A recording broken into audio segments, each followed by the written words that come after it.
Boom, boom, boom, boom, boom, boom, boom, boom. All right.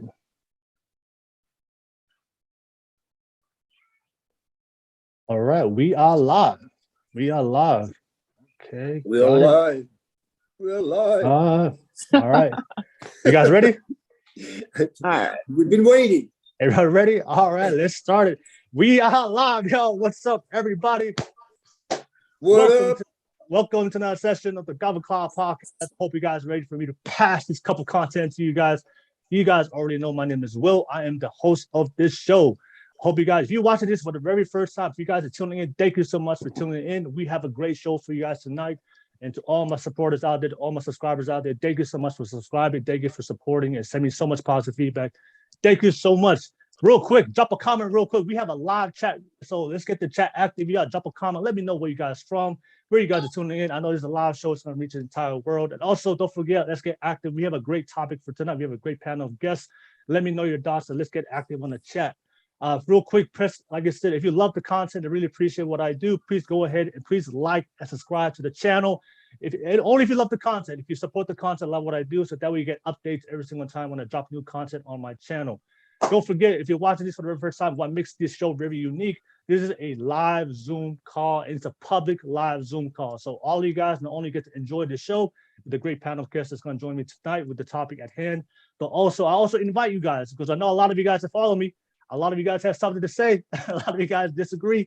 Whether you agree or disagree, I always want to promote open dialogue. So if you guys want to talk about the topic, want to join the conversation, have a specific question to one of these beautiful intellectual guests to join me tonight, I have a live Zoom, a public Zoom link on my, I posted on my social media platforms on Twitter, Instagram, TikTok, and also on Facebook, and also on my YouTube channel. Just get that link, click on it, and you'll be able to jump on with us and have a conversation with us. So, but real quick, like I said, the focus on the show will be on these panel guests. So throughout the show, there will be some intervals, there will be some time throughout the show where I'm going to open up for you guys to jump on. So if you guys really want to jump on and be part of this conversation, you have to watch the show and be ready. I do see some names on here. So I'll randomly just pick a random person. You guys can jump on. So be ready for the opportunity. If I click on your name and you're not ready, like I said, I'm just going to kick you out and move on to the next person. So be ready for the opportunity. Also, if you do want to jump on, my only rule is be respectable. As long as you respect the platform, respect me as a host, and respect the guest, you have opportunity to express your opinion, your thoughts. And like I say, it's okay. We can agree to disagree as long as we do it respect. But if you come on here and disrespect the panel, the host, and also the show, I'm going to kick you out. Also, don't forget, we do have the super chat donation. So all you guys are always trying to donate to me financially through the super chat. Much love to you guys to do that every single show. So if you guys want to donate to my channel, drop a super chat. And also, like I said, to get the most out of your super chat, ask a question. Ask a question to bring up a topic, or share your thoughts on your donation, on your super chat donation, and I'll be able to read it live on the show. If you have a specific question, it's either to the whole panel of guests or to somebody specifically, drop it through a super chat donation. I'll be able to read it. Thank you. And I'll ask the question live on the show and get a live response from all the guests. And also, don't forget, on this live show, we're gonna be showing some raw footage of some good stuff that happens at the golf clubs. All right, so we have some raw footage of what I'm gonna be exposing tonight.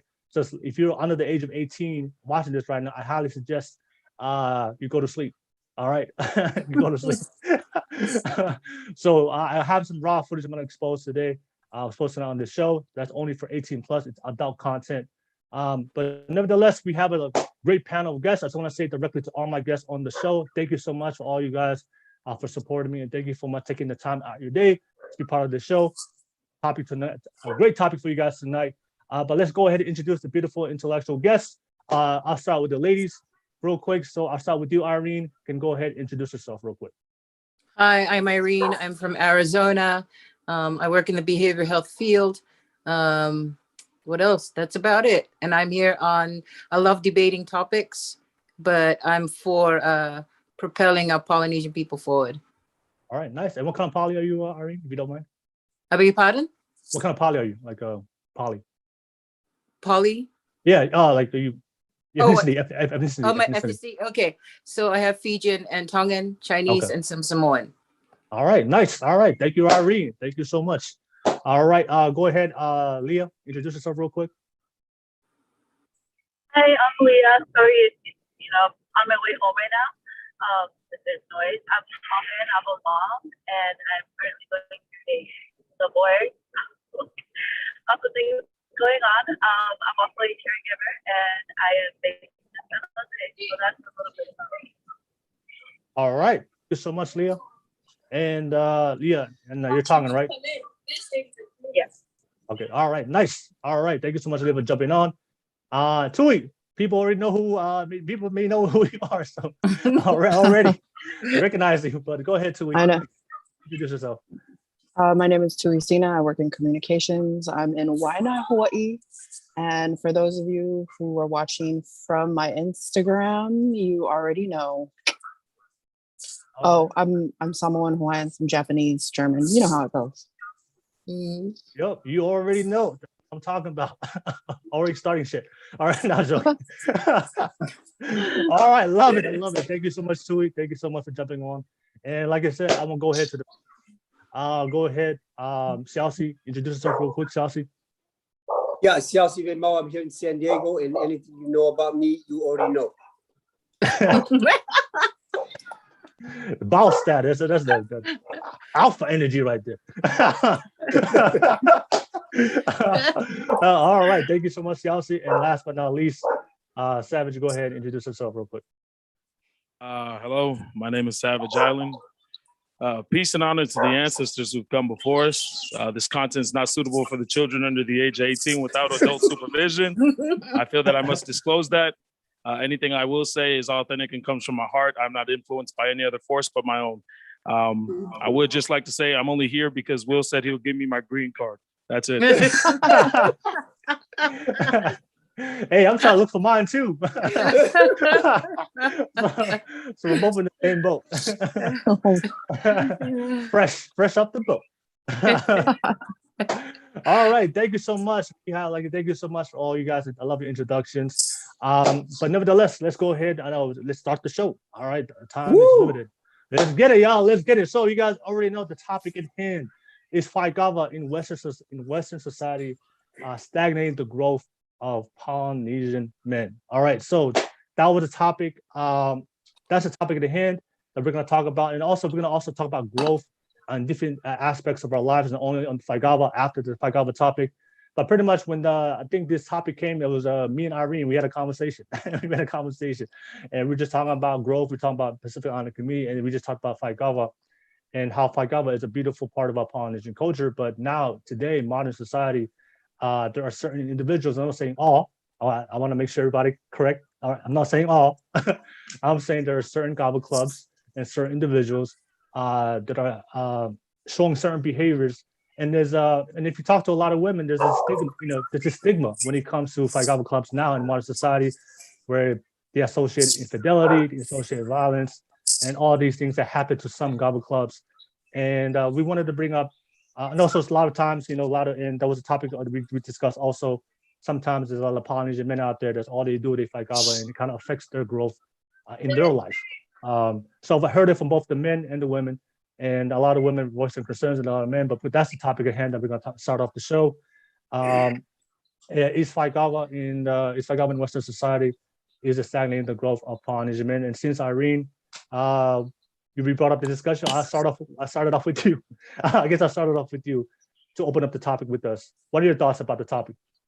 Well, I thought the topic was an opportune time to discuss like the benefits of it and the challenges. And what I've been hearing is a lot of the effects that it has had on relationships and the effects on children. And so it's taken away a lot from the family and has affected the community. And so that was my concern, is the ripple effect from the ongoing Faikava that takes place, which has gone from something that was traditional to more like a ongoing social, event that takes place, that takes precedence over some of the time that could be spent at home with the family or doing things productively for themselves. Mm-hmm. Okay, All right. I'm gonna go ahead to Tui. What are your thoughts, Tui, about the topic? People are gonna do what people are gonna do, and Faikava, the modern way of Faikava is a subculture to our culture. So it's not actually how it's done. It's what's become acceptable amongst our people. And I don't think it's the reason for, what am I trying to say? It's not the reason for why men act the way they do, but it creates this bubble that allows them to act this way. But it's just so much more. Like, I'm going to touch base on the mental health aspect. And okay. I want to be careful what I say when I say this, but Polynesian men are almost suppressed by our people in our culture. Like our culture doesn't foster growth outside of our culture. So that's okay. When you said the suppression part, oh, I see other people. What do you mean? Like, what do you mean? Yeah, like I feel like I should find a better word, because I have to be careful with stuff like that, because people take that out of context. But men in Polynesian culture, like, they know what to do. They know how to act. Like, the mentality, you find a wife, you have a family, you get a job, you support that family. But the problem is we're not fostering growth in the way of pushing our young men to our adult men, okay, to go further than yate. Not that there's anything wrong with yate work, everybody. Yeah. But that's an example. Construction, yate work. This is what's acceptable to our people. We don't push our men to look at anything else. Like, they don't. Our people are very intelligent people, but we don't foster growth as a culture for men. For women, yes. Like, I need to stop saying like. So for women, our culture is like, yes, go to college, explore what's out there. For our men, go to college, play sports, get your degree, but then come back and this is what you're going to do. So, okay, there's no real room for growth for our men. And so places like Kalapus, I'm not saying that Kalapus are all bad, but because Kalapus do things like fundraisers, right, for families, for certain functions, I know all that. But it also allows men to act a certain way, So. Gotcha. All right. And before we move on to the next person, I do want to ask Irene, because I know you know a lot about the Kava traditions and culture. What was the purpose of Faikava originally? Well, Faikava traditionally was done was a social drink, but it was done for formal protocols in Fiji and Tonga originally. And I did share with you that it became more popular when Christianity came into play. Okay. Right. And in Tonga, it was for courting purposes. Oh. So originally that's what it was. If there was a young man or suitor that was interested in a young woman, he would actually come and seek permission through the uncles and the father via the Kava, Faikava activity. And so because they couldn't date publicly, and so the girl that was serving the drinks was actually the woman that he was pursuing.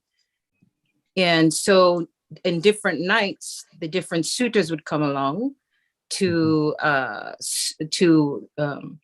swoon this young lady over. And so the men, the father and the family would decide based on the genealogy and the clan of the guy, the suitor that was coming for their daughter's hand in marriage. Okay. Okay, so that was the purpose of the Faikava Club, was to be courting purposes. Courting purposes, and be able to talk to the father. Correct. Right. Yes. Okay. And how did and then the Christianity was what led to more social, modern social drinking. Correct. And drinking. Okay. All right. Got it. All right. Just for everybody out there watching right now, if you don't know where Faikava came from. That's where traditionally that's how it originated. All right, thank you so much, Irene, for sharing that. I know that was one of the main questions a lot of people was reaching out to me, asking about the originality of Faikava. Daniela, if you're watching this right now, I see your name popping up in the waiting room. Just hold on tight. Let me just go through all the panel guests, and I'll be able to have you jump on and be part of this conversation. Daniela Lautaha, and I see your name. All right, real quick. So we're gonna Leah. Yeah, what are your thoughts about the topic? About how Faikava causes men to be stagnant. I honestly think I am for Faikava. And as for being stagnant, I think that's an individual thing. It's not fair to say that Faikava causes men to be stagnant. I think everyone can be responsible for their own choice. It's just like, it doesn't matter where you go. If you're going to go to the club or to, school or Faikava, there is good and bad influence everywhere, and to each their own. Each person should be able to, decide whether or not they'll participate there and what they will do there and how that will influence their life. But I'm pro Faikava, but that's probably because I'm such a fob. I'm from the island. I'm not really sure how Faikava works out here in the States or in any other big country. So yeah, exactly. Yeah. Faikava is a great tradition over that we have. It's just sometimes I think, like you said, certain individuals abuse it, and it affects their life. Right? They don't have self-discipline. So go right into the fellow Savage. What's your thought, Savage? So staying away from tradition, and of course the story of Fefafa Fevanga or Kavakilia, like I do want to stick to being first generation. Where we're at right now in modern society with Kava, is it stagnating us? I don't believe so. I mean, if anything, we're more experimental here in America. I'm not going to speak on places like Australia or New Zealand, or even back home in Tonga or Hawaii or Samoa or Fiji or anywhere else, but just here specifically in America. There's a lot of bad connotation, stigma behind it. Usually around the men who go there and, leave their wife at home. It has built a stereotype of its own, and it's taken up a life of its own. And it sucks, it obviously sucks, but is it stagnating us as far as, the men or those who participate in the Faikava culture? I don't believe so. If anything, I think it's still so new to a point that we're just now having bars. We have a bar here in Las Vegas, Nevada. I think it's Ninth Island Kava, and people still don't even know what Kava is. And when they hear about it, they know the ceremony part of it. They don't know that it's actually used to socialize.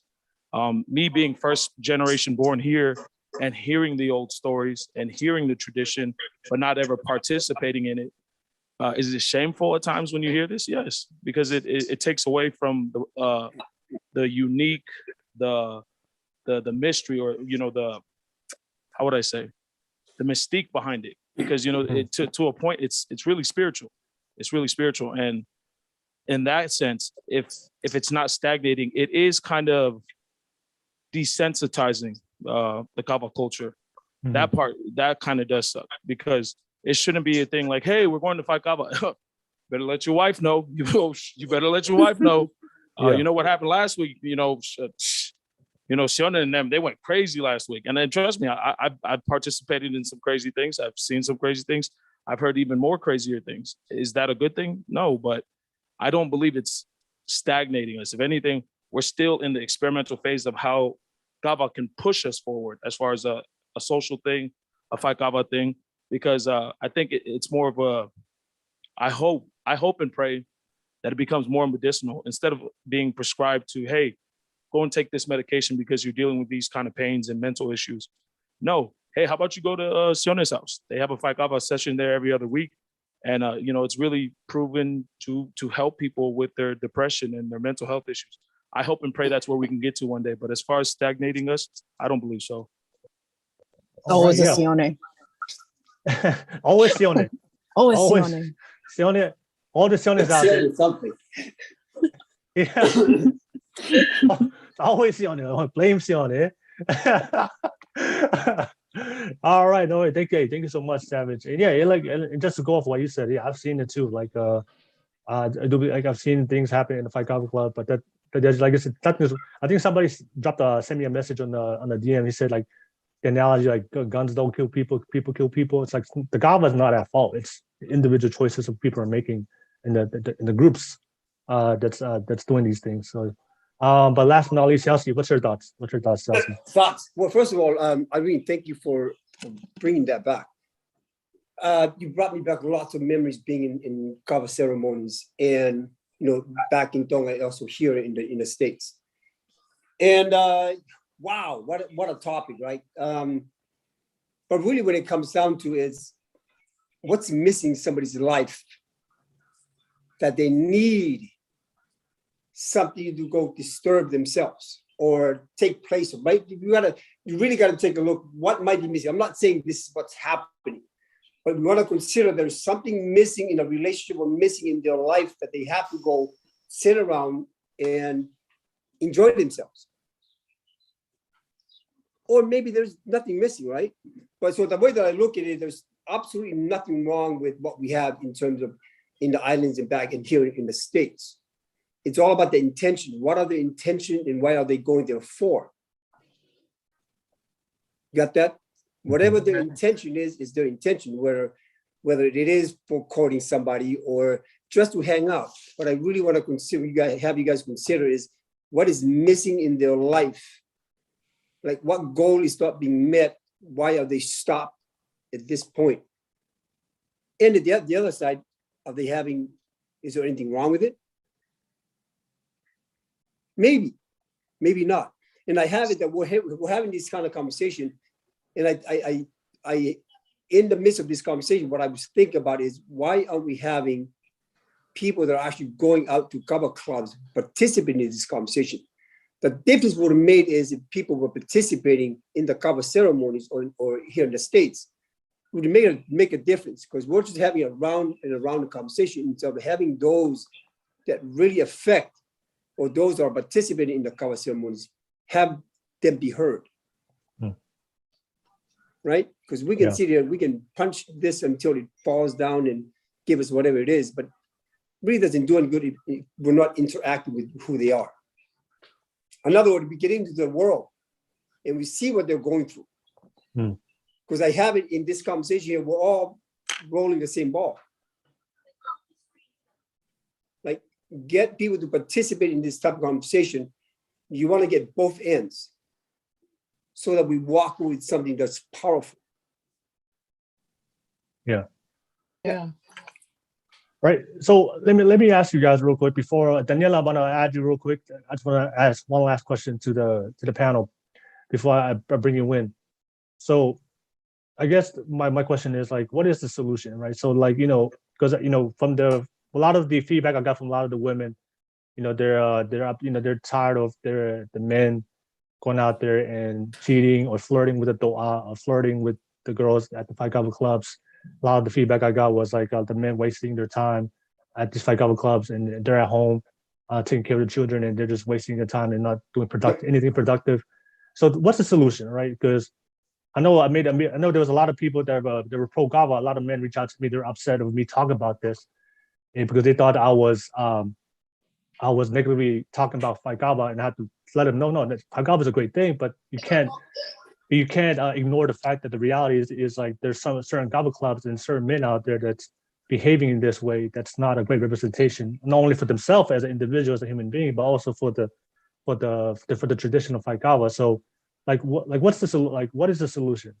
Because can I say something? Go ahead, Irene. So when I think of Faikava, is there a purpose and objective of why they're getting together? What is the purpose of them getting together? In the olden days, what I was told growing up, my grandfathers and them used to sit in a circle and they discussed and debated philosophy, and they've debated the things that were happening in that time in Tonga. So yes. When I think of Faikava, I always think, okay, so what are the positive things we can get from the men coming together? Is it networking, when they're coming together, other than their natural support of therapy, because sometimes we're away from home and stuff like that. Therapy, is it for weddings? Is it for funerals? I get that. But when it becomes something where they're doing on a every weekly base, on a weekly basis. That's their planned activity. And I think about how many hours are spent in the Kava session with the men. When you think about, okay, so what about the time for the children? And what about the time for the wife, right? We even had some of I think Tui said something about the men doing yati. I had an uncle who started that when he was in college, and he hired all the other students to come and earn extra cash while they were studying to do that. And then he made a business out of it. And then he went into another venture. And I think if the Faikava session was something that they got, was there for a purpose to, maybe to propel them as far as business-wise, networking, moving forward, how do we fix our community? How do we, improve ourselves, being mentors for our young men? I can see the women going along with it. I can see them appreciating, that part of why their husbands are there or why their partners are there too.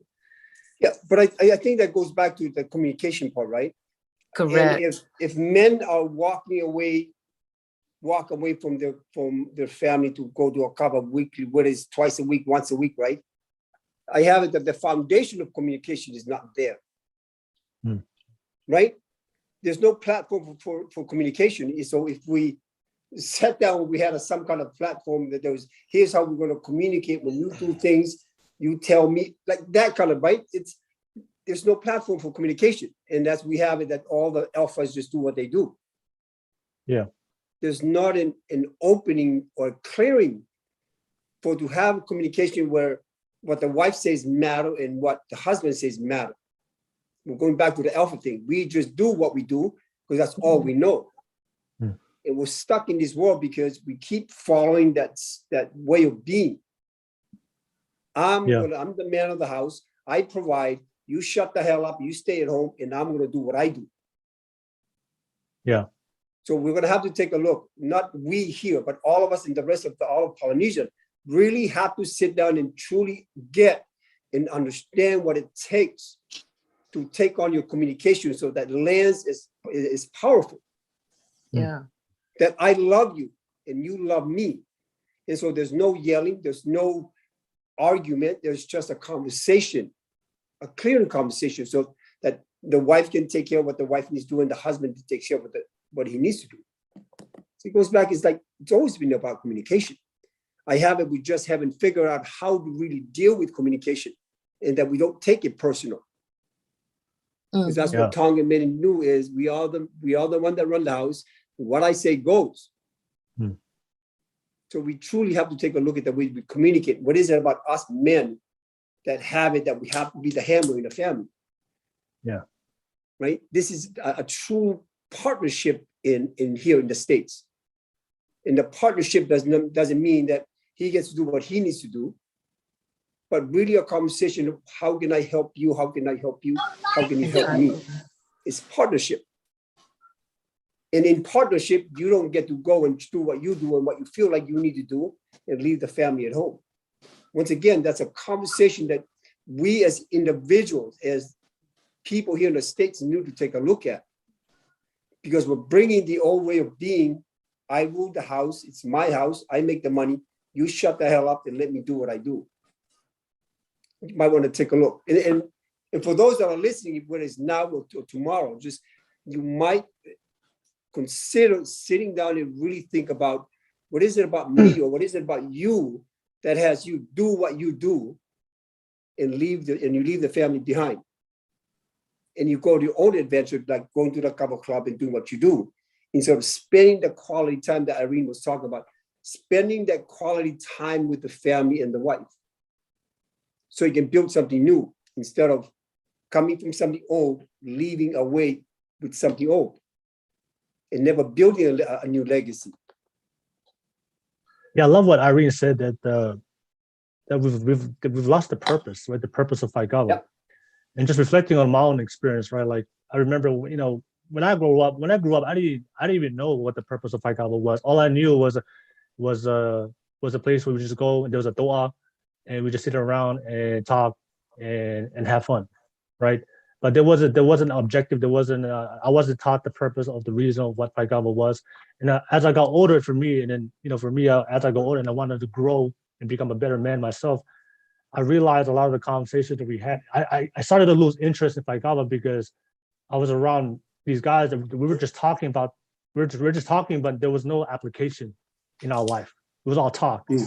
So like we're all sitting here, and then almost some of them were just like complaints, self-pity, pity parties, talk about their struggle, talk about their problems, which is fine if you want to be open up and express yourself. But then for me, I was like, we talk about the same things every weekend. It's like, what are we actually doing with our lives to improve? Like, okay, we talked about it last week. Are you applying these things in your life? And for me, it just got like, for me, I was like, man, this is not benefiting my life at all as a person. So that's why I stopped going. And plus, the things I saw, people infidelity, cheating, all that stuff. I saw that too. So I was like, this is not I said on my video, this is not an environment for me that's gonna help me. So I love the Kava Club, but I just realized like it wasn't a productive, positive environment for me to grow as a Pacific Islander, as an Islander, but also as a man. So now I was like, I stay away from Kava clubs. And I wish I knew the purpose of Faikava Club was to court, man. There's a couple girls in the past. I could have. Their dads were big Faikava fans. So I could have just walked up to their house. hey, Dad, want to drink some Kava? I wish somebody taught me that purpose. Oh man, now I know. Oh no, it's good to know. I have to go on my list. Okay. Anyways, Daniela, if you're watching this right now, I'm about to have you jump on. I know you've been waiting patiently, so thank you so much for waiting patiently, Daniela. Hope you're ready. And you can jump on real quick and express and share your thoughts, or if you have something to say to one of our panel guests. I just want to say something really quick. The Faikava is not the issue. The issue is the people that go. Yeah. Because like I'm reading some of these chats, and I never said I wasn't okay with Faikava. That's not the problem. So just for everyone who's watching, I don't think there's anything wrong with Faikava. At the same time, what we're doing here is not making people that go to Faikava wrong. You guys hear that? Like in this conversation, this is not a conversation about what's right and what's wrong. It's an inquiry. Yeah. It's an inquiry of what we could do to make things different. Not a sense of I'm going to blaming that I'm judging somebody else for doing what they're doing. Absolutely. Got that? We're not judging who they are. We're having them take a look at what they can do from here on to transform their way of being and be different. If they want to. This is not a you have to. Yeah. If they want to. Yeah, Savage, go ahead real quick. I gotta say this. I gotta say this out loud so I don't forget it. So I can remember watching this later and I do it. We need to make an app to find the local kalapus that you want to go to. We have to have said it again. Make an app, voice note to myself. Make an app to find local kalapus. Thank you. Thank you. Savage, tap in with me later. I got you. All right, Daniela. I'm about to let you in, man. Hope you're ready. And thank you for waiting patiently. I'm gonna have you jump on right now, Daniela. And Daniela, you are joining us right now. You got coconut Wi-Fi, Daniela? All Daniela, right. turn on your computer. I mean your video. Yeah. There we go. Hey, Shut off and malolele, everyone. What's up, Daniela? Where you from, Daniela? I'm from New Zealand, and currently I'm tuning in from Auckland. So I have to wait until work to tune in. And funnily enough, you're not in the video, are you? It's all you, Daniela. Go ahead. Thank you for jumping on. Go ahead. Hey, thank you for the time. I just wanted to touch on what I think Irene spoke about, and also Savage. And I think there's a big importance in understanding where the origin of Kava has come from, and then go from there. Because I think Kava has been modernized into a almost similar to Chinese whisper, where that meaning have sort of translated over time and become less and less what it was, and become more of what it is. There's actually a lot of different Faikava and Kofu Faikava. The modern day Faikava at the moment is a mixture of the courtship Faikava and what was called the Kabatau. And the Kabatau was divided into two, also as courtship. The Kabatau was meant for the Kautua. After each and every day, they would come home, get their family ready for whatever it was, and they would go and Faikava. And the point of that Faikava was to discuss and, in a sense, become cocky of their accolades and what they've achieved. For example, the farmer would come to the Faikava and go, man, the harvest this week the yam was this size. And it was a form of inducing camaraderie, but also to share a little bit of their talent with each other.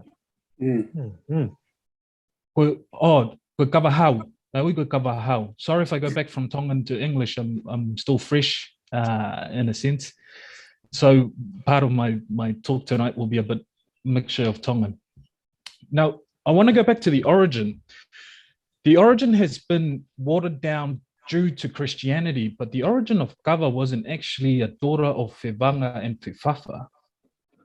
Kava was marooned where Whevanga and Whiwhawa was, and the reason why is she was a product of incest at that specific time of the two tuitonga.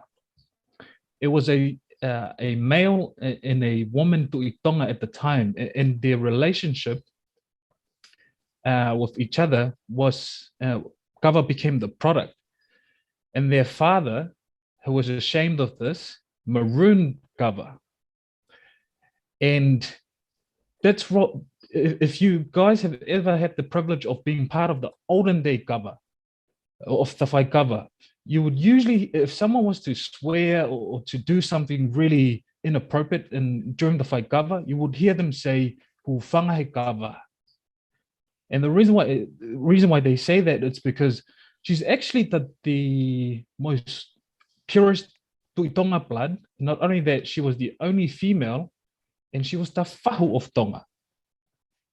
She was the royal fahu of Tonga. That's why Kava is such a big taboo for us in a sense.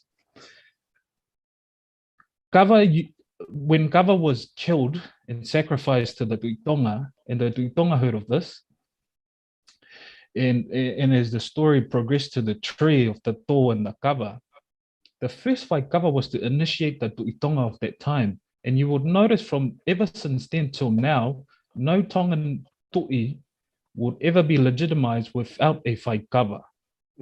Oh. That's why I think it's very important to know the origin. It's not a widely known story, and I'm privileged that I got to.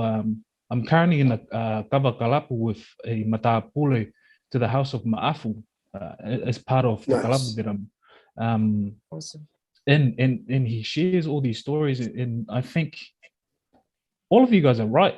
The state of Faikava at the moment is going in a place that we don't want especially our Pasifiki men to go. And like Siaosi is saying, we need to really look at, why do we go to Faikava? Is it because we're missing something in our lives? What's so important about Faikava? And the reason why I really wanted to tune in, our kalapu is actually, it's the first kalapu to not involve a toa. We do most of our kalapu during lockdowns and do it through Zoom. And we push initiatives to help our people. One of the biggest initiatives they pushed here in Usila was for the kauova. And they pushed it all the way to Parliament, where Parliament now addressed it, and they're now looking at giving amnesty to the tens of thousands of kauova that's currently living here. Because one of the things that we noticed during our first lockdown Zoom was that a lot of the overstayers here were reaching out to people because now they're out of job, they don't have the help of the government with benefits and whatnot. And we thought, hey, this could be a pivot for us as a Faikava kalapu. We need to get away from this old narrative of men sit around the circle and, you know, whareria to the toa, because what's that going to do? That's, you know, our kaumali and our relationship with our family is already as bad as it is. So we need to pivot in a way where we men are helping each other, empower each other, and not only that, translate that to our people. And ever since then, the kalapu have just grown, you know, from men in their 80s all the way to teenagers who want to join the kalapu. And I think it's right. It's what's your intention. And, you know, if people go into the kalapu intending to go to the toa and, you know, all that we've seen already, of course that kalapu is going to, you know, follow that sort of narrative. But I think also the most important question that you asked, well, is, you know, what could be the solution for that? I think we need more men in power, you know, men that are willing to stand up and say, hey, kau tangata, tuloa dupe, but we need to change this. You know, how about we talk about the guy that got killed that is part of who and whose family? You know, how do we address violence in our area? Or how can we tokoni to our kids that are getting caught up in gangs and whatnot? And, you know, you may be laughed at the kalapu, but then come away from it and take the kava as your tool and approach different people and say, hey, let's sit down and Faikava, but let's do it in a way where we're actually going to help each other.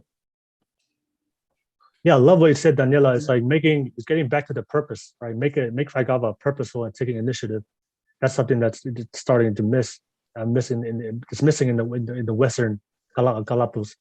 And a shout out to your Kava Club. Anybody want to respond to Daniela? Yeah, No, 100%, man. Yeah, go ahead, Irene. Oh no, I was just saying thank you for the background, because some of that I didn't even know. Yeah, Christianity I think will it's do that. beautiful, and thank you for bringing all that knowledge and dropped it on us, like, you know, the mic drop information, right? Right.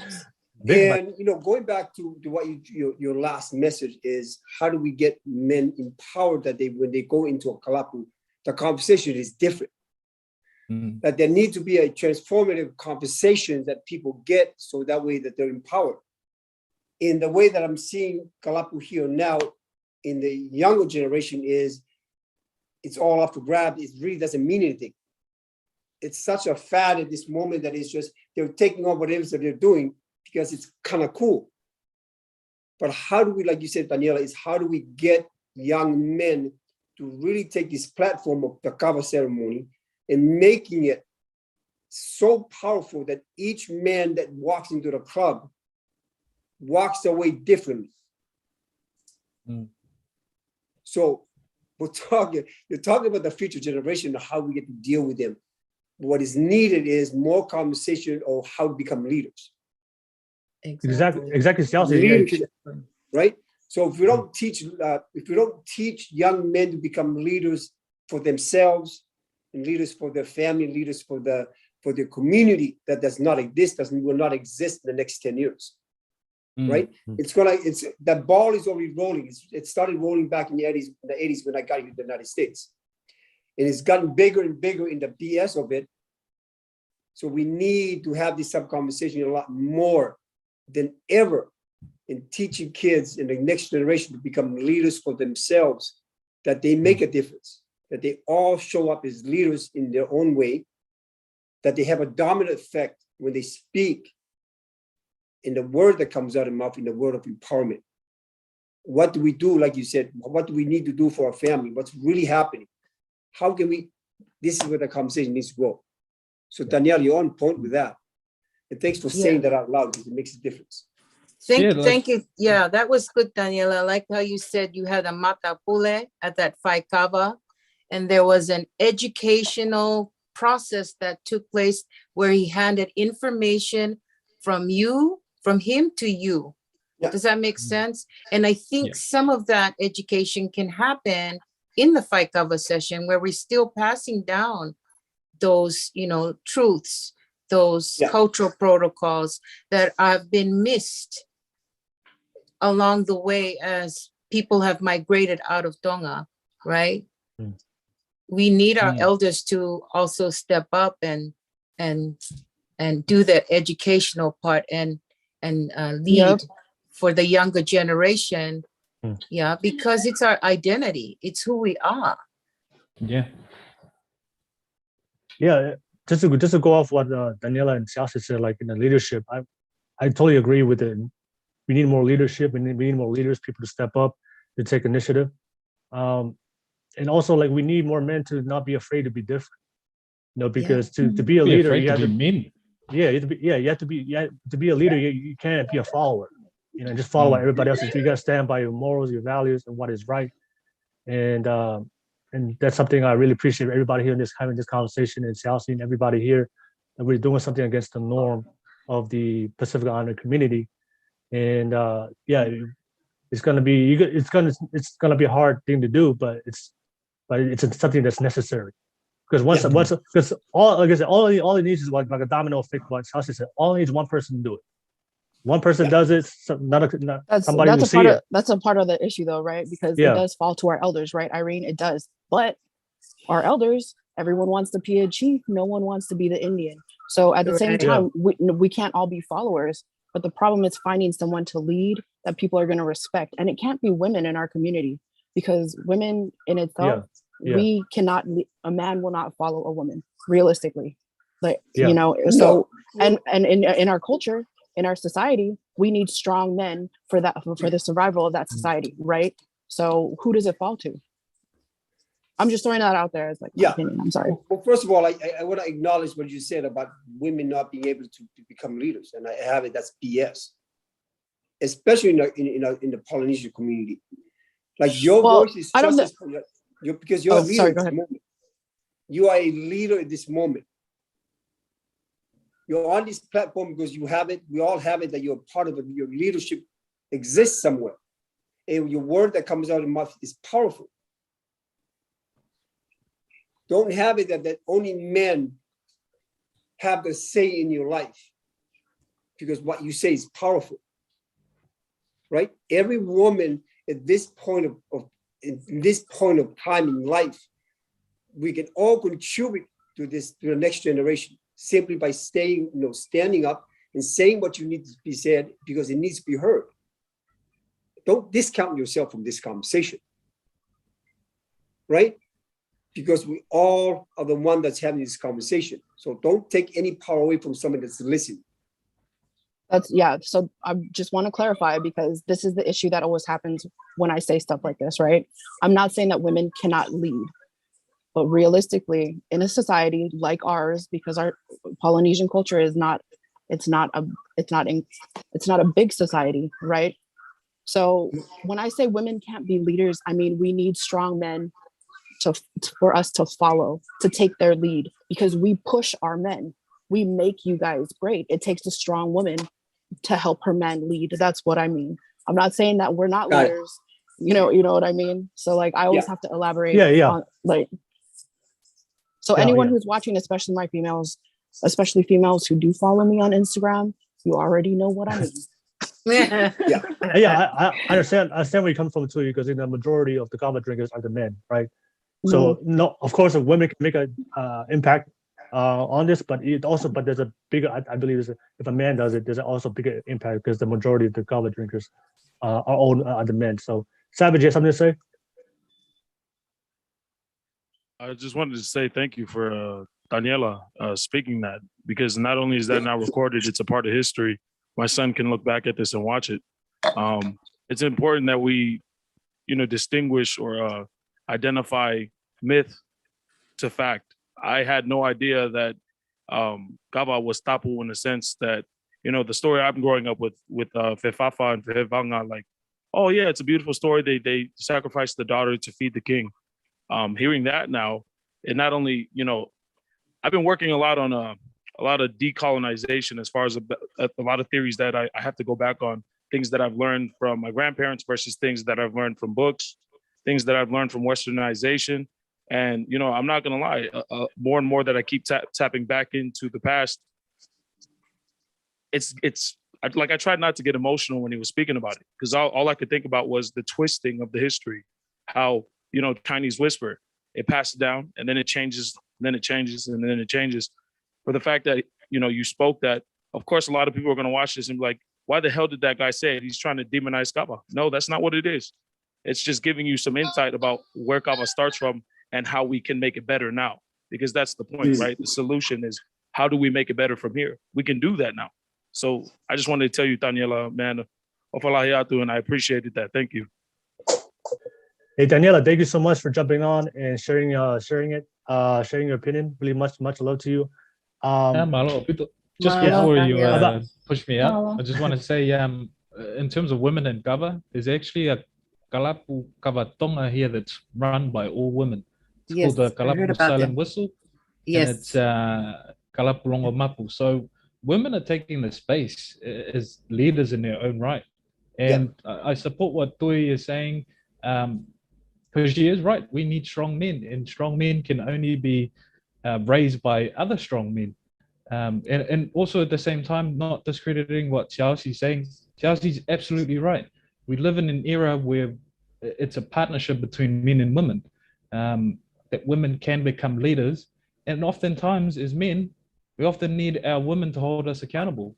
And I think along the same vein as Xiaoxi's saying, I both agree. And this is the other thing that people need to realize. We need to listen to understand and take in other people's point of view. You might not, agree, but get your feelings out of your, out of your system and process things in a way that it will make sense to you. Because when you get in your emotion, you become the self-righteous, I'm right, you're wrong, type of attitude, and you can't move forward if there's no growth mindset in this. So that's all I have to say before I get booted off. So hey, Daniela, man. Everyone. Daniela, Thank you, so much. Daniela. Thank you. All right, Thank Daniela. you. Daniela. All right, have a good one. Yo, about. That was pretty awesome, guys. Oh, that was awesome, man. All the way from New Zealand, dropping bombs, dropping facts. I know. So interesting. Yeah, man.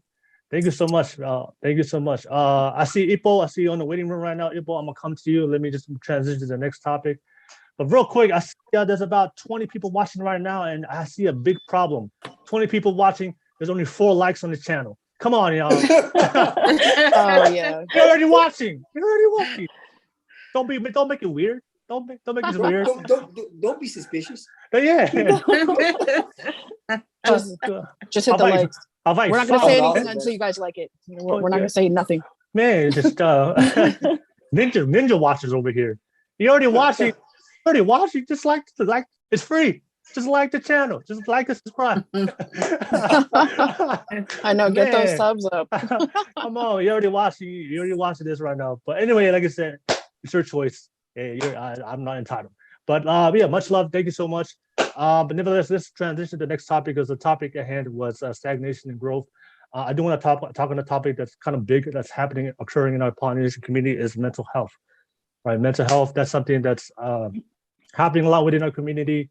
Mental health issues, depression, the rate of suicide is one of the, in our Polynesian community, the suicide rate compared to every other ethnicity or race is ridiculously high in the Pacific Island community if you look at the statistics. But I do want to talk about mental health, because that's something I always hear about from my generation and from a lot of people, how a lot of Pacific Islanders can't express themselves to their parents, to their elders, to have a platform to speak their opinions, and that affects themselves mentally. I do want to open up that topic with Savage, mental health, how mental health is stagnating or affecting the growth of Pacific Islanders. And I'll start with you and open it up with you, Savage. Go ahead. I'm gonna just speak. I'm gonna take this time and then just really speak from experience. Growing up, there was no representation besides the Rock, Troy Polamalu, guys of this nature. It wasn't authentic to see them fall, make a mistake, and bounce back from it. So as far as the guys growing up and watching in my lifetime, I'm watching nothing but negativity, pure negativity, no solution, no way out of it. And when you're just around nothing but negativity, all you just see is the flaws in everything and no solution. And as far as stagnation and how we can progress forward, it really takes you to hit the bottom, like hit the bottom of the bottom. Like for instance, so I work with the school district, and a lot of my methods, and when I train kids, or whether it's athletic training or in the PE classes, I take it personally upon myself to drain them physically. I will tire them out. I'll go through a breathing exercise. I'll sit them down. They'll breathe a little bit, and then when they're ready, I'll have them in a way kind of meditating to think about some things that they want to work on. And at some point, throughout the season, things can get emotional to where they start to realize things that they see as flaws within themselves, and they begin to correct. And then all of a sudden they become a new person. I don't take credit in that, but it's really about attacking one's personal, how would I say, inefficiencies. If I'm a Tongan man and all I see is other Tongan men around me talking about it, but not being about it, eventually I will fall in line and do the same thing. However, I could change whether it's the statistic or the order by saying, no, not today. I'm gonna do something different. I am gonna go do that thing they said not to do. I am gonna do the thing that I've always wanted to do, but nobody in my family ever did it. Whether it was go to college, open up a business for myself, buy that car with my own money, things like this. Sometimes it requires you to take a risk, high risk, high reward, and sometimes high risk, no reward. But you never know if you don't go. And as far as mental health goes, I believe right now at this point in our community, whether it's men or women, we need more representation. We need to see authenticity. I was once asked the question on TikTok, off subject, but it was about the Moana thing and the movie Moana, and they asked, oh, that's such great representation. And it's a cartoon, but I would rather see someone who looks like me, talks like me, and is me, and it feels like me, that the authenticity is there, that I know I can do it too. So as far as like seeing that pleases my mental, that satisfies my mental, because it can be done rather than hearing it be said all the time. But I honestly think that's one way we can attack it is representation. Yeah, thank you for sharing that, Sarah. Thank you so much. Yeah, representation and education, and because I know a lot of times, there's a lack of awareness with mental health, understanding what that is. I do want to bring this topic and go with Sialsi and Irene, because you guys grew up in a different generation, right? You guys may are you now. Calling us old? No, no, we're seasoned. No, you just different, older. I don't know about you, but I know. I'm here. We're alive. No, but you guys grew up in a different generation, because you guys that like the Pacific Islander love is like it's tough love, right? And what's their experience with mental health growing up, and then seeing this newer generation where they want to express themselves, they want to speak up, they want to articulate their feelings, their thoughts, they want to even if it disagrees with their elders, and that's the bridge, right? The bridge right now. What I hear from my generation is like, oh, the elders are not listening to me, they're not trying to understand me, where I'm coming from. And that's causing a lot of them to suffer mentally. So, but you guys came from a different generation, so you guys grew up a different way. And now you see a whole new generation. And I just want to ask your thoughts and your experience of what you see. And I'll start off with you, Irene. For me, it was really a challenge, because I kind of had to identify where my place was in the family.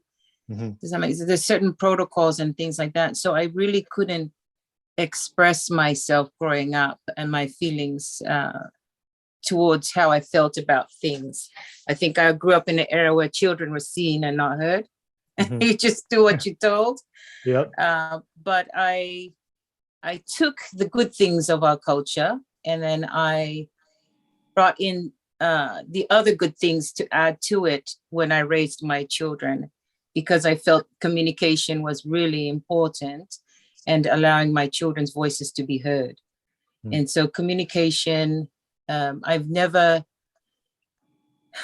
lot of things were done in private. So when you had, your parents had a conflict, they did it behind doors. So I really didn't really know how to, have any conflict resolution skills in that sense.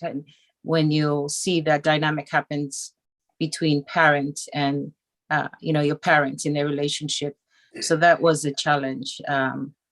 But as I grew older, I found the value of having, even though the girls were very vocal and expressive, was also the emphasis of allowing my son to say that teach him that it's okay to cry, that it's okay to communicate how he's feeling and what he's going through, and talk in terms of things that happens in his life. And I thought I found more value in that with my son also, because I know it's harder for men to express and communicate. So from me in a generation, I took the good things from how I grew up and then improved on it when I had my family. Yeah, thank you so much. Yeah, all right, so you took the good and started something new. Chelsea, what's your thoughts and your experience?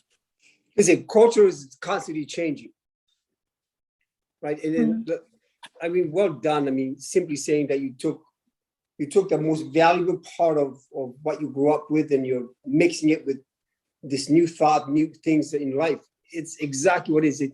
I have it that we have to acknowledge what took place in the past, and not walk away from it, acknowledge that it took place.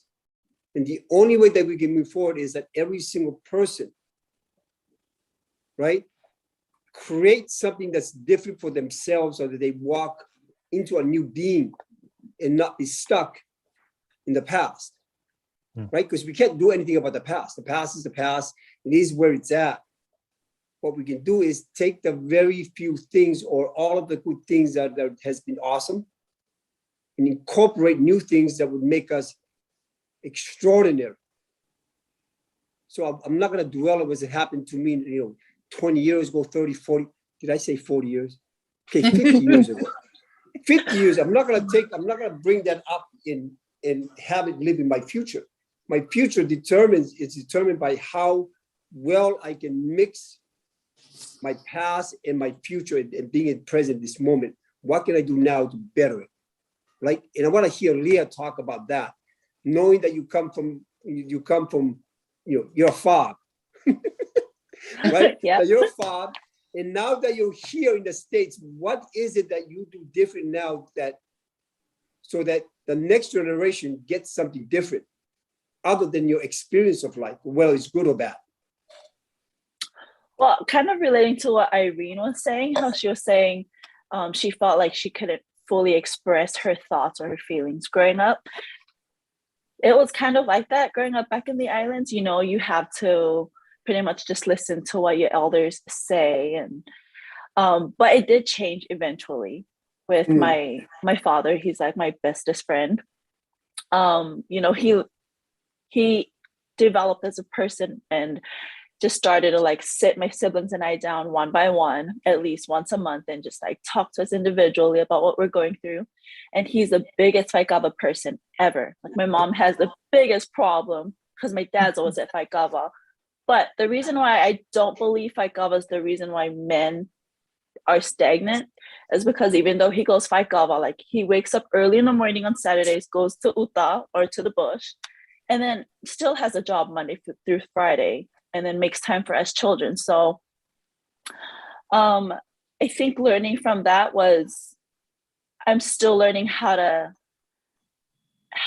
parent better. I'm not a perfect mom, and I'm not any better than my parents, but I've learned from my father to have an open relationship with my children, even though they're babies, but to let them, speak to you, let them express their feelings. And if they're crying, if they're angry, they're still learning how to navigate through their feelings. And it's just being that for them, and also not just for the children, but for other adults around me, other adults and their feelings. It's just to let them feel validated, but also not changing my own opinion and my truth.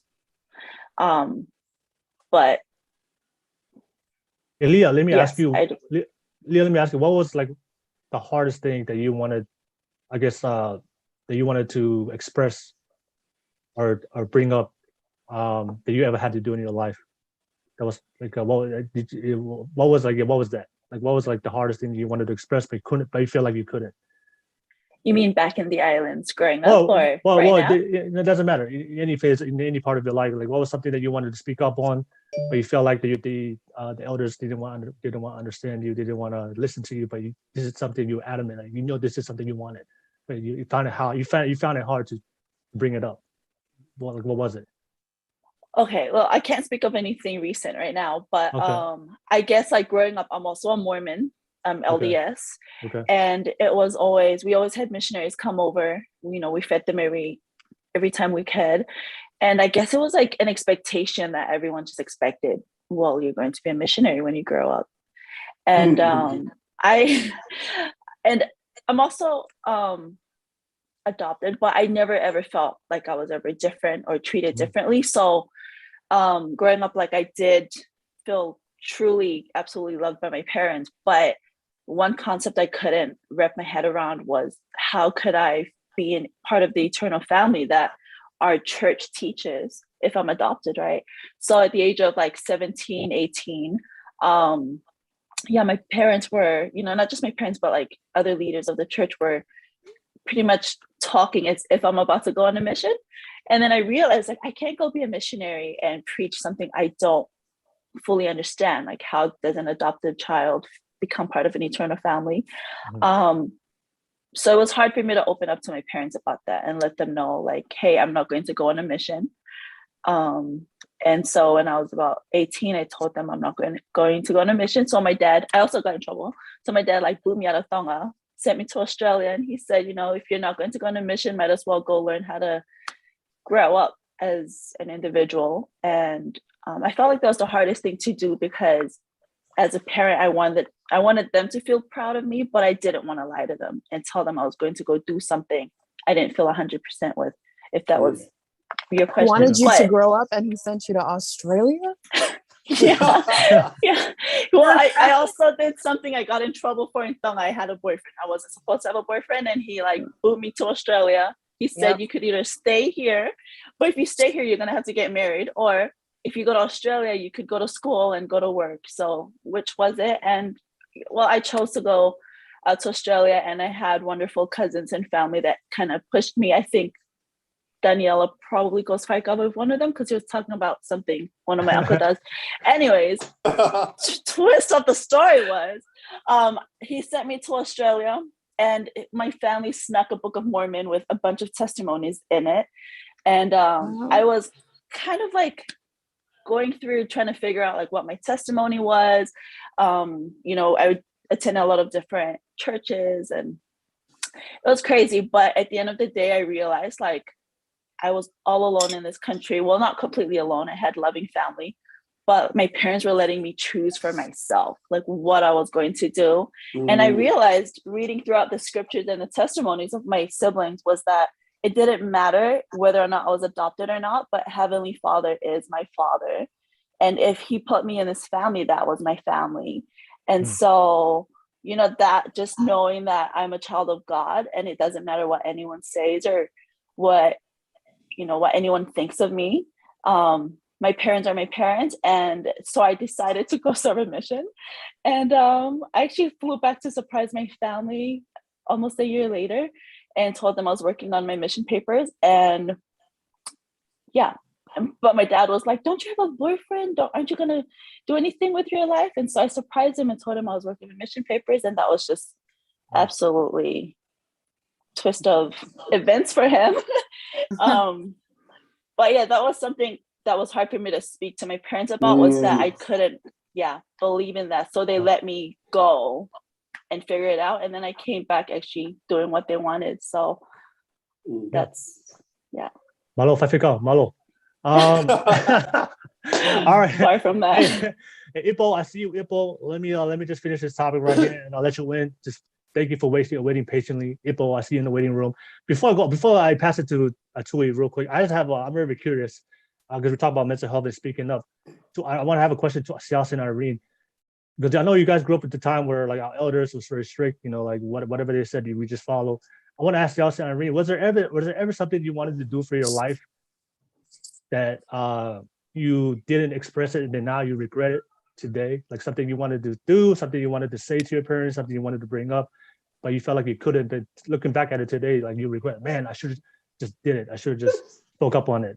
And if I'm just curious because if you have any, yeah. I really go. Chelsea, go ahead. Chelsea, you confess first. Chelsea, go. All right. So when I first got here,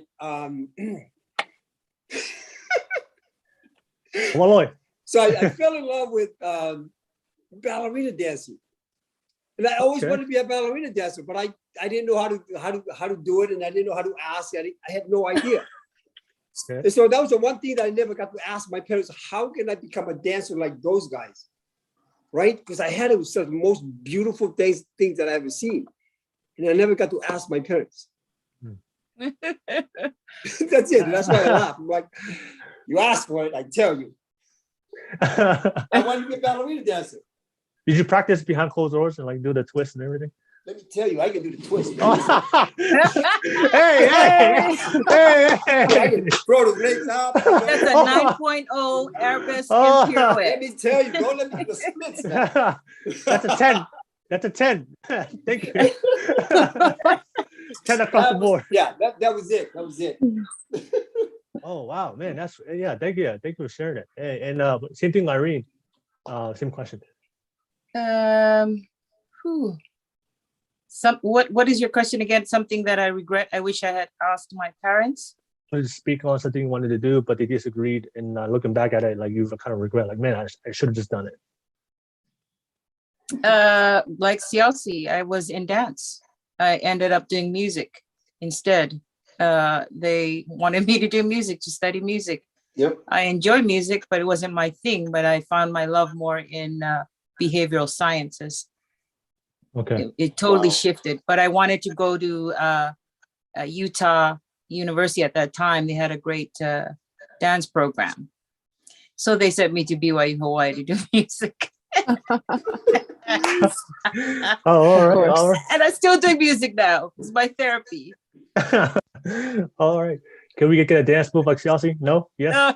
I have some music. I produce music. I write lyrics and all that stuff. You can see that. I got to do a TikTok trend. But I think it goes back to like, we didn't have a choice at that moment. Like growing up, there was no such thing as choice. You just did what you were told. Yeah. Like it was simple. Like you said earlier, we all had our part in life. You know, I'm one of 11 kids. And my part was to wash the dishes, cook, and do laundry. Done. That's my part. And so I did exactly that for like 15 years. We all had a part in our life. I want to expand on that question because the question I get from a lot of not only from my younger siblings, but I hear from a lot of our generation is like, how do we approach our parents to be able to go against their wishes, to go against their direction in a respectful way where, because, a lot of times when you speak to your parents like that and disagree with them, a lot of times parents will take that as disrespect. So like, how do we, I'll open this up for everybody. Like what's, because that's the question I hear from a lot of people. For me, like I tell my parents what I wanted to do. And they didn't agree. For me, I just dipped and did my own thing. I just walked. That's how I did it. For myself, it's like, I got to do what I do. I know my purpose, my life, what makes me happy, what I like to do. And for me, it's like, if nobody agrees, that's on them. I'm gonna do me. But that's what I did. But that's the question I hear from a lot of people. Like, how do we? Yeah, because like, what's the best way to approach our parents to disagree what they're telling me, because I want to do this for me, because this is what I want to do without disrespecting them. And I guess it's easier to ask for forgiveness than permission. You did the right thing. Yeah. There's no good way to do it, especially like with Polynesian parents. Yeah. Okay. You have to show them. Christian. Right. You kind of have to show them and prove to them that this is my goal, this is what I'm going to do, and this is where I'm going to go. And you kind of have to, show them that this is what you're passionate about. Some parents want us to fulfill their dreams, and that's the challenge, instead of fostering what our children's dreams are, instead of saying, hey, if this is what you want to do, make sure you do the best of it. right? And that's what I've Mm. encouraged my children. It doesn't matter what it is that if you love something, just make sure you do the best of what you love, you know? So I think is you kind of have, I don't know if you have to show them, because that's a whole generation, because they're looking for it to see if you can make a living from the field that you're going into. Kind of like, you know, the Chinese and the Indians, or you have to be a lawyer, a doctor, you know, like that. Mhm. It all Yeah. comes back to, oh, is this going to bring shame on my family? Or, you know, what are we looking for? Are we looking at what our reputation will be as parents, or are we fostering our children's growth and development? Okay. All right. All right. And thank you for sharing, guys. And the last but not least, Ipo, I'm gonna just thank you for waiting patiently. I'm gonna just go to Sina and I'll come back to you, Ipo, and invite you into the group chat. Sina, you're the last person. Yeah, what's your thoughts about mental health and your experience with growth and stagnation within the poly community? Tui. You're talking to me? Yeah, Tui, yeah, you. Oh my yeah. gosh. I'm so sorry. What did you say? Yeah, you're the last one. Yeah, what's your thoughts about mental health? You know, mental health in the community, how it's like stagnating some people and their growth. Yeah. So our people, we clown a lot, right? Yeah. And we like to roast. We're very happy, funny people. And in that same respect, it's frowned upon to find help for any kind of issue. Like it's frowned upon to go to therapy. In my case, it was court ordered at one point, but that's a story for another time. But that court ordered therapy when I was younger did help, you know. But like it's frowned upon for not just young people in general, but all Polynesians, but young people more so, because we make fun of each other for it and we take it to heart, but we pretend like it doesn't bother us. Mm-hmm. So my main issue with most people, our age and Savage, people our age, mm-hmm. We support each other, but not really. You know, we support each other face value, but in the end, we're all people, our generation. Shoot, I have what I was gonna say and then I just lost it. But our generation makes it really hard for each other to grow because of the lack of support that we have. We don't, and I'm not saying that it's everyone, but it's largely in part because our generation is lazy and we are caught between our culture and Western society. And it's almost impossible for first generation Polynesian parents to be equipped with the tools to raise their children in this society. So like then we get lost and caught. I'm not making excuses for anyone, but I'm giving an example. Okay, no worries. All right, thank you so much, Tui. Okay, Savage, go ahead real quick before we go to go ahead. I just wanted to add on to what Tui was saying. I mean, I totally agree as far as the roasting thing, right? You hear enough, oh man, you bush head, you ugly face, you know, you big butt, whatever the hell it is. You know, you get so much into hearing it, it normalizes, you desensitize, and all of a sudden, you know, this is how your group or the culture you come from views you. All of a sudden you get outside of your group and say, for instance, a black girl looks at me and sees me cute for the flaws that I get made fun of. And all of a sudden I start gravitating towards that because all of a sudden it's now positive intake on me. You said, what? My hair looks nice.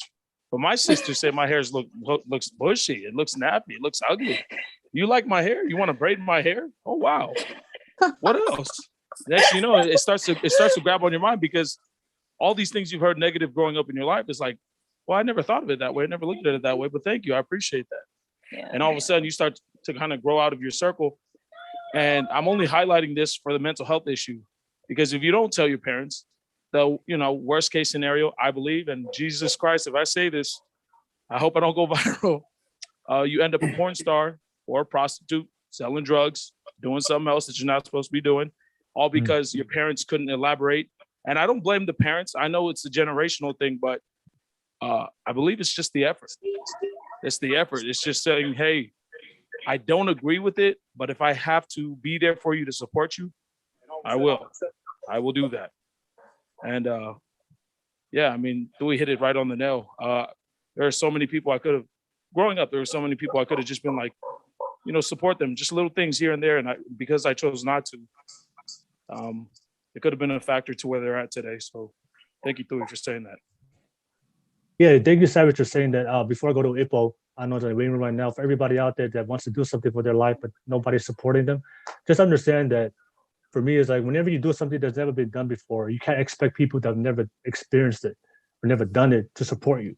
So if you want to break the generational cycle, if you want to do something that your family's never done before, it's like, you can't talk big dreams to small-minded people.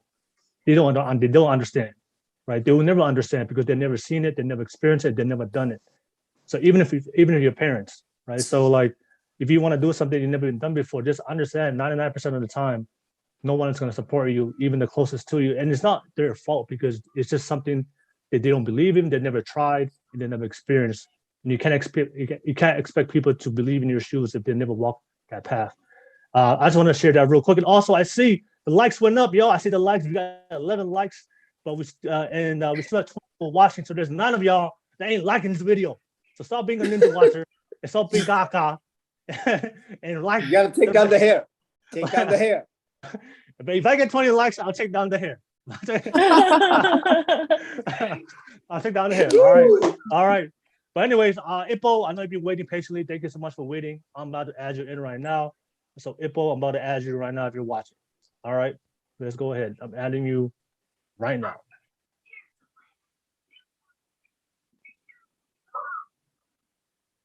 All righty, it's connecting. All right. Hopefully you got that Wi-Fi connection, Ipo. What's the Jeopardy theme?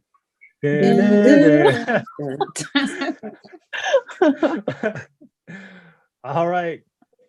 Ipo, I'll give you another 20 seconds. Then we gotta cut you loose. The show got to go on. But anyways, if you're watching this right now, y'all drop some comments, let me know. Thank you so much for everybody out there that's still they've been chatting the whole time. Yeah. I see you run it up. Thank you so much. Big man, should I say this? No, I know.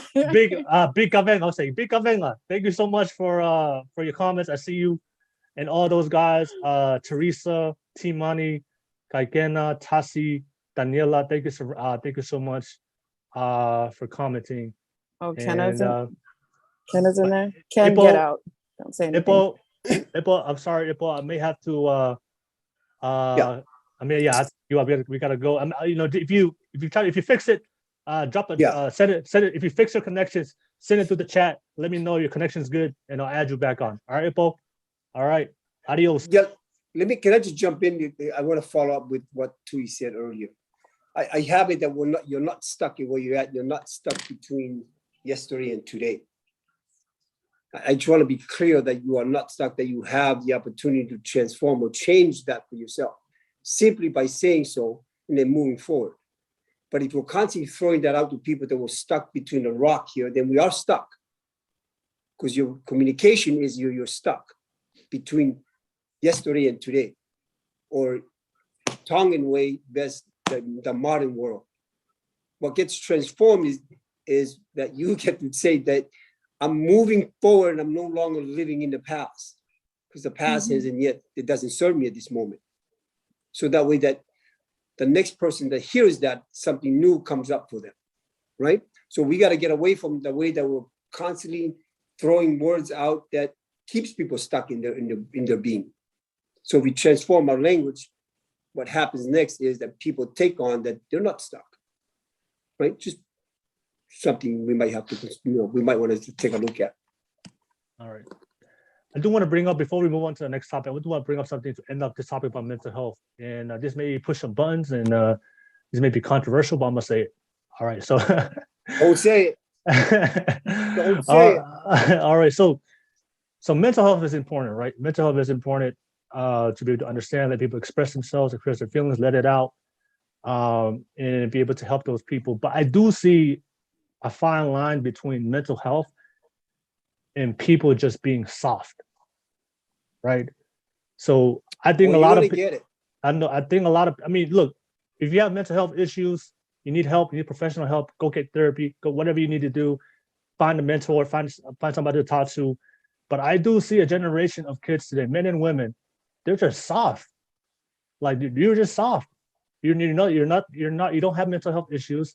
You're not depressed. Like we all go through things in life. We're all gonna suffer, we're all gonna fail, we all go through hardship. That's life. Life is suffering. Suffering is life. But I just see a lot of people becoming victims, victim mentality, complaining, making excuses of why their life is not where they need to be, and taking no accountability for their choices of what they're making. So I see there's a fine line where a lot of people are using the mental health issue as an excuse to not take accountability for the choices you made for your life. And we all make mistakes, but a mistake that you keep repeating is no longer a mistake, it's a choice. So I do want to open it up for you guys. Like, what do you see? Do you like I mean, I do see like yeah, if you have mental health issues, yes, but I do believe that a lot of people are sensitive, and I do see a lot of people being soft and using the mental health as an excuse. And sometimes I have that in my own family. I have to talk to my cousins about, yo, like, get your life together, man. Yeah, like, no, get that. Like, you've been depressed for like the last 3 months, doing nothing with your life, being in your room and secluding yourself and sleeping all day and not doing anything productive with your life, and you're wondering why you're broke, wondering why because you don't have a job, but it's depression. Oh no, it's depression. It's no, like that's what I mean. I have to say it because I do believe people need to hear that message. You got to toughen up and go out there and make things happen. Like, what are your thoughts? I feel like we just went backwards. all these conversations we just have about like growing leaders. Yeah. And having people more empowered. I have it that you just took all that BS that you just said, took the last conversation and shoved it up somebody's rear end. Yeah. You get that? Yeah. How do you at one point we're talking about how do we empower people and then you come up with that? I think it's it's important for us to talk about it so we identify certain behaviors, especially for those who are watching. Yeah. Yeah, like I said, I made it clear, right? If you have mental health issues, real mental health issues, yeah, go get therapy, go get professional help. But I do see certain people, like every single time they fail, they're always making excuses. They're always blaming other people. They don't want to take accountability, and they wonder why their life is not improving. And I think that part of growth is looking within yourself to take accountability and responsible for your choices. If outside of mental health issues. Okay. So I have it in my listening to you that you have everything together. Like your life is working exactly the way it's supposed to. No. That's my listening. We all have it in this conversation that we all know what the hell we're doing in life. Mm-hmm. And once you consider that none of us here have our shit together.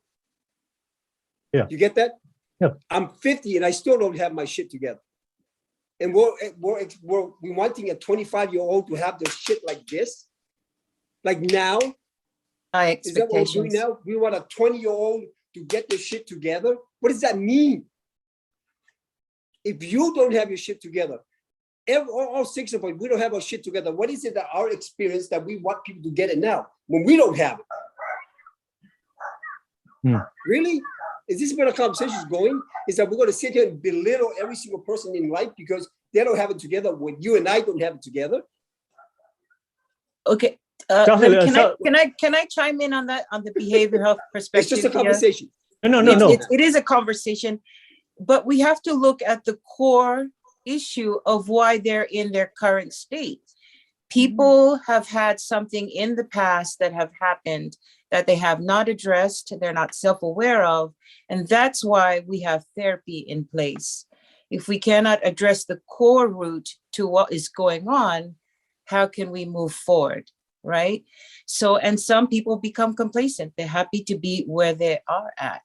Then you have those that are entitled, right? Mm-hmm. And so when it comes to behavioral health, you can't really judge anybody because at some point we all have gone through some stages of, some form of challenges or suffering or behavior or mental health issues. But what is the core? What is the unmet need of that person that we have not addressed? And so for like you said, Will, that person is depressed. What is the core issue? You know, what is happening in their timeline or their parents' timeline? You know, when I work with kids, it's not about just what is the core issue, that I'm looking also at the parents' timeline and what happened in their parents' upbringing as to why the child is like this today. And part of it is we have to also educate the parent to catch them up to where the child is. Meet me where 100%. I'm at. Yeah. But that goes back, majority of us do not get into people's world. We sit and judge instead of asking questions, what's going on in your life to have you be that way? And we're sitting here judging every single person in life. Same as Faikava. What is the unmet need of our men? Why do we go into Faikava, right? Like George, back to the beginning where he said, are we communicating? You know, what needs are being met when I'm with my brothers in a Faikava session, right? Some I mentioned when some of those videos, it's therapy. It's a sense of connectiveness. That's great. That's a natural support. That is awesome to have. But at the same time, is there balance? Are you finding some form of balance between that for yourself and also for those that the lives that you affect? Okay. All right. Thanks, Irene. Yeah. Thank you so much. Savage, go ahead. So I'm just going to speak from experience. I'm not going to speak on anybody or speculate or generalize anything. If I feel you don't benefit me, nothing you do is going to benefit anything I do. You're not a priority to me. I'm cutting it off. Hey, nice to meet you. Nice to talk to you. I'm not invested or concerned about what you're going through because it's none of my business. You'll get through it. I believe in you. I'll pray for you. But as far as you know, you highlighted it. You said soft.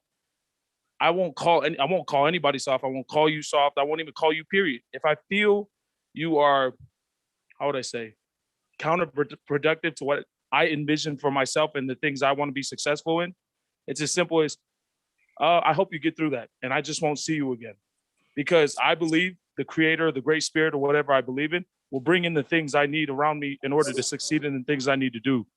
For instance, you had mentioned that, you know, whether it's a societal thing or, you know, it's a community thing, if people don't want to admit their faults or whatever, it's not me for me to sit there and judge. But if I hear too much of it, if I hear too often about it and you still haven't decided in your mind how you're going to get through it, I can't be around it because it's like planting bad seeds. You keep putting that around me. You keep speaking that around me. All I'm going to do is kind of worry about what you're going through and it'll take me off my game. It'll distract me.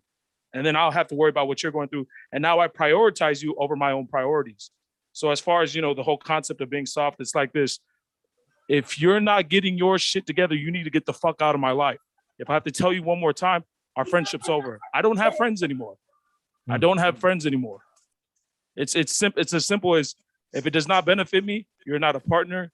You're not someone I want to call or rely on. Because the things that the pandemic has revealed to me is as simple as this. People can easily give up. That's the easiest thing we can do is give up. It's easy to turn around and walk away. It's harder to continue on in the things we want to do. It's the hardest thing when you don't know what's going to happen on the other side of tomorrow. So if you're going to sit there, and I wouldn't say complain or, you know, oh, I can't do it. I don't know. If you don't know it, I don't know. You're going to keep saying it over and over. What the hell do you want me to do? I can't find answers for you. The best I can do is pray for you and hope you find your way in it. Should you see me succeed in it later, hopefully I can turn around and help you later. But for right now, you do not benefit me. So I can't carry the dead weight with me. You have to get through this on your own. So I'm moving forward, but hopefully somewhere down the line, you find the experience, you find the needs, you find the resources, and you get through it. But as far as the concept of soft, I've been soft. I would say I'm still soft. I'm as soft as the softest thing you could possibly think of. But one thing for sure is I'm not going to give up. I'm sure as hell not going to give up. I'm going to keep fighting. I'm going to keep moving forward. And I promise you, with the bottom dollar in my pocket, that not only am I going to succeed in that thing that I'm trying to push forward, but anybody on my team, anybody with me in my circle, anybody who's on board with me is going to succeed with me. I promise you that. Yeah, thank you, Savage.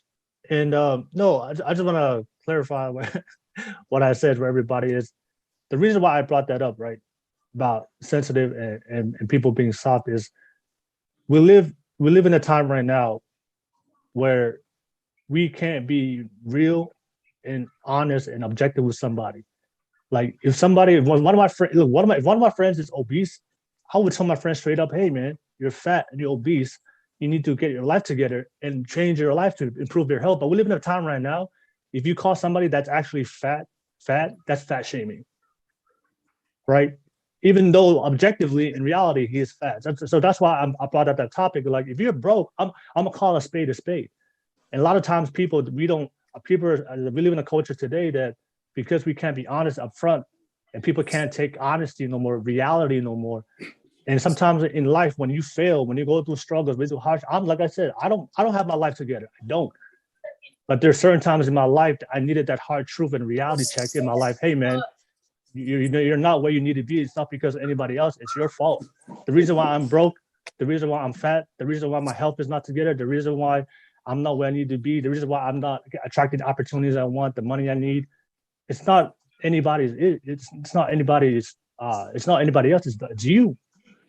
And you are what you are. You are what your choices that you make. And that's why I brought up that topic, because sometimes I have real honest convos with people, and they're like, and they get offended by calling something that's.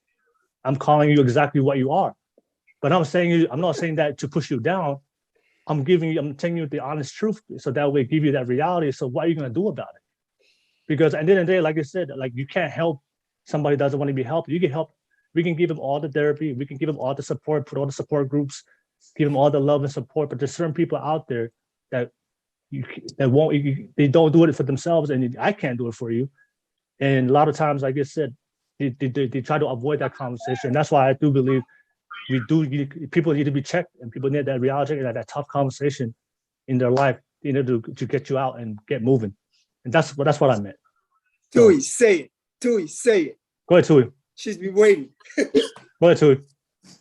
Okay, I just wanted to go back to what Xiaoxi said. First of all, I love you. And whatever you say, I'm going to listen to, because I think you're fantastic. But you said that you're 50 and you don't have your shit together, and we're all in the same boat, right? We don't have our shit together. But yeah, these conversations, I want everyone who's watching this at least to understand that we are not by any means shaming or speaking ill of you guys, but it's important that we identify the behaviors in our culture and our community. So when we reach 50, we're not like, what the hell happened? Like, why are we still in the same place? And so it's just like, going back to the Faikava issue, having like Faikava, I think is great. I think our men need a place to go. I'd rather my man go to a Faikava than a bar. But but realistically, it's the people who are going there in a certain mentality. If they want something, their mind is already made up. That's what they're gonna get. And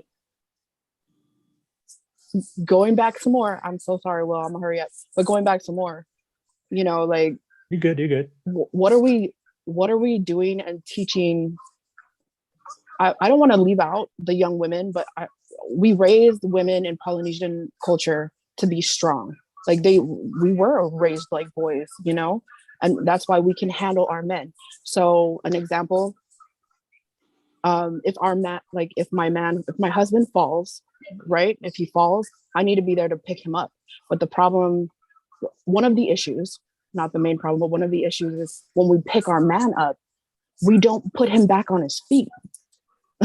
We keep carrying him until we're mad at him for not doing what he's supposed to do, but we don't give him the correct kind of support, because we were just taught to keep going, and instead, like women, we too do this to our husbands. We don't foster their growth to do what they like. They have dreams, they have stuff they want to do, but are we supporting it? And I'm only going to speak off of what I've seen and experienced. The women in my family, they support their men. Anything you want to do, we're there for you. We're going to support you. A lot of times in our community, I have not always seen that. I've seen men's dreams get shot down by their women, and the same for men to their wives, but mostly Polynesian wives. They're like, well, you need to be realistic. And I understand I understand you have to be realistic. You have to take care of your family. But at the same time, that's not all they want to do. So, you know, how, like, my point of these discussions is to identify behaviors and how can we help correct it. Yeah. I'm sorry, that was a lot. No, go ahead. Anybody's thoughts on what we just said? She's right. She's on point. Okay. Two is much on point, and we have to have the dialogue between all generations. Savage. I wanted to have highlight it that we're still coming from a space of we need to fix people. Yeah. Right. That's I wanted to highlight that. Yeah, when you can take that, there's no fixing people, but we can have conversation with people. Then people are willing to take a look. But as long as you come from a space that we need to fix this person is not where they're supposed to be. Like, take a look at yourself.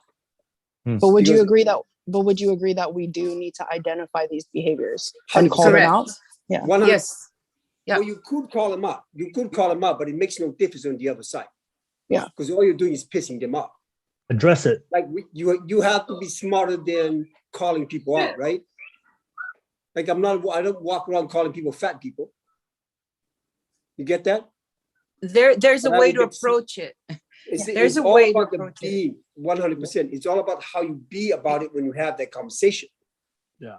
Because the way you receive your information is completely different from how Savage received what I'm talking about.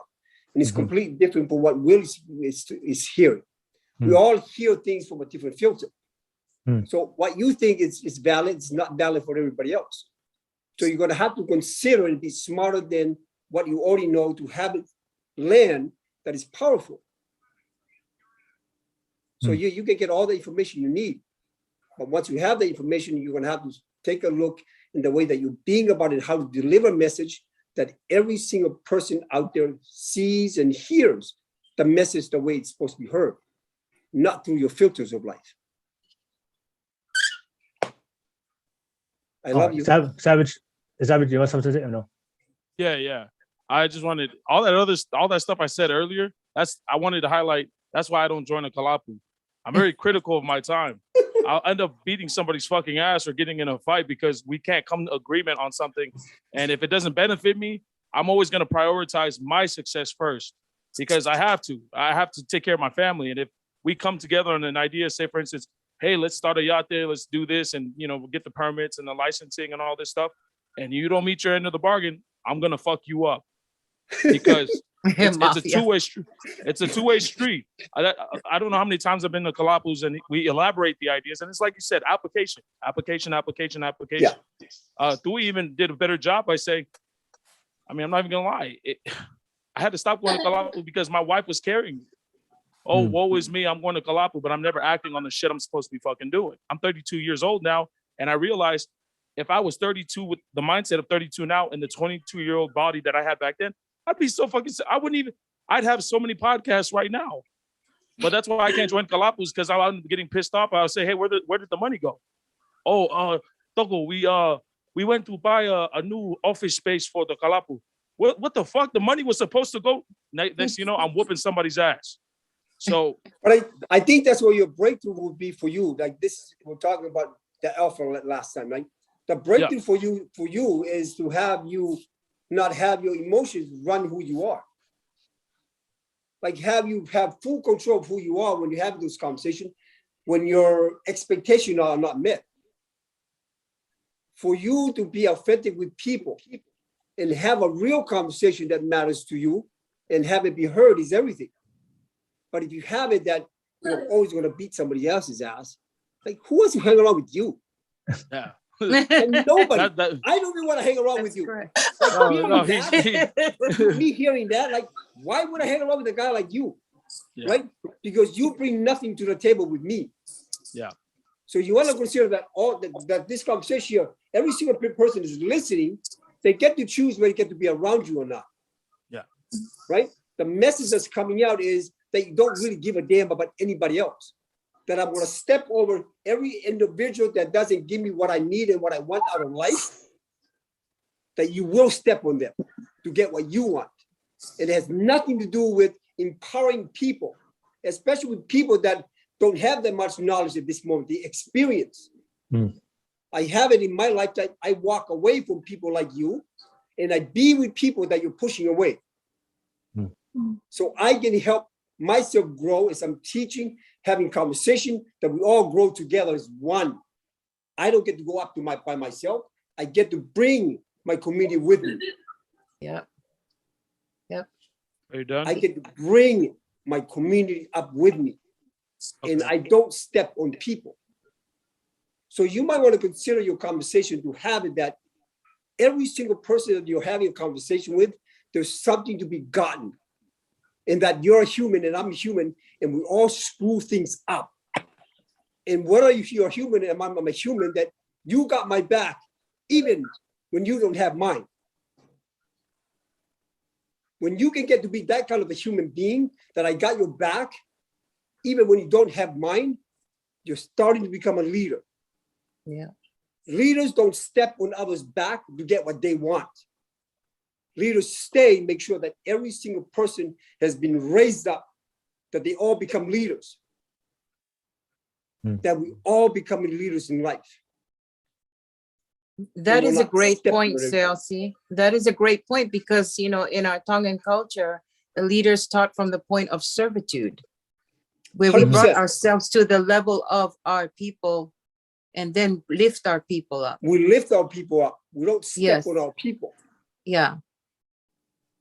My brother has taught me that. My father has taught me that. All of my brothers have taught me that. Right? This is my experience of being Tongan. Yes. That I get to go through my BS of life, and regardless of what I'm going through, what's embedded in my mind is I get bring every single person around me and make sure that their life is working just as beautiful as mine. If not more better than mine, make it theirs extremely better than mine. Like extraordinary, uniquely extraordinary. That their life is better than mine. So I know that I've done something. If somebody next to me is growing and they're expanding their life, and I'm exactly where I'm supposed to be, then I've done my part in life. Thanks, Chelsea. Savage, you have something to say? I know you have something to say. No, I definitely heard what Chelsea said and I respect it. As far as finishing where I was getting at, that's why I walk away. I don't step on anybody's back. I don't step on anybody. I step away. I literally walk the other direction because the one thing is toxicity. I know how bad I get. I know how emotional I get when toxicity and negativity are put into the mathematics. For instance, I said earlier about benefits. If you don't benefit me, what I meant by that, yes, I'm selfish in the sense that it has to benefit me first. Otherwise, why would I take interest? I understand the service to others. I understand. I know how to service others. It's as far as if I service you, what is the benefit? Because one thing I know for sure is doing work for free sucks. Doing work for free does not feed your family. One thing I've learned here in Tonga, not in Tonga, learned here from Tongans here is the favors. You want a discount? Kiss my ass. You want a discount? I started this business. You don't want to support me? Oh, that's cool. Well, you know what? Okay. You keep asking for discounts. Cool. Just know this. You're not helping me feed my family. So, you know, whether it's, you know, hey, that's selfish. Come on, man. That's family. Well, you know, I understand how that is. But getting here to America and understanding the rat race and understanding how society works, if me having to be selfish or in the sense stepping away from the kalapu is a bad thing, I'm all for it. I want to be the baddest guy in the room because it's not about going against my community. It's not about not helping the next person. You'll follow me if you see success.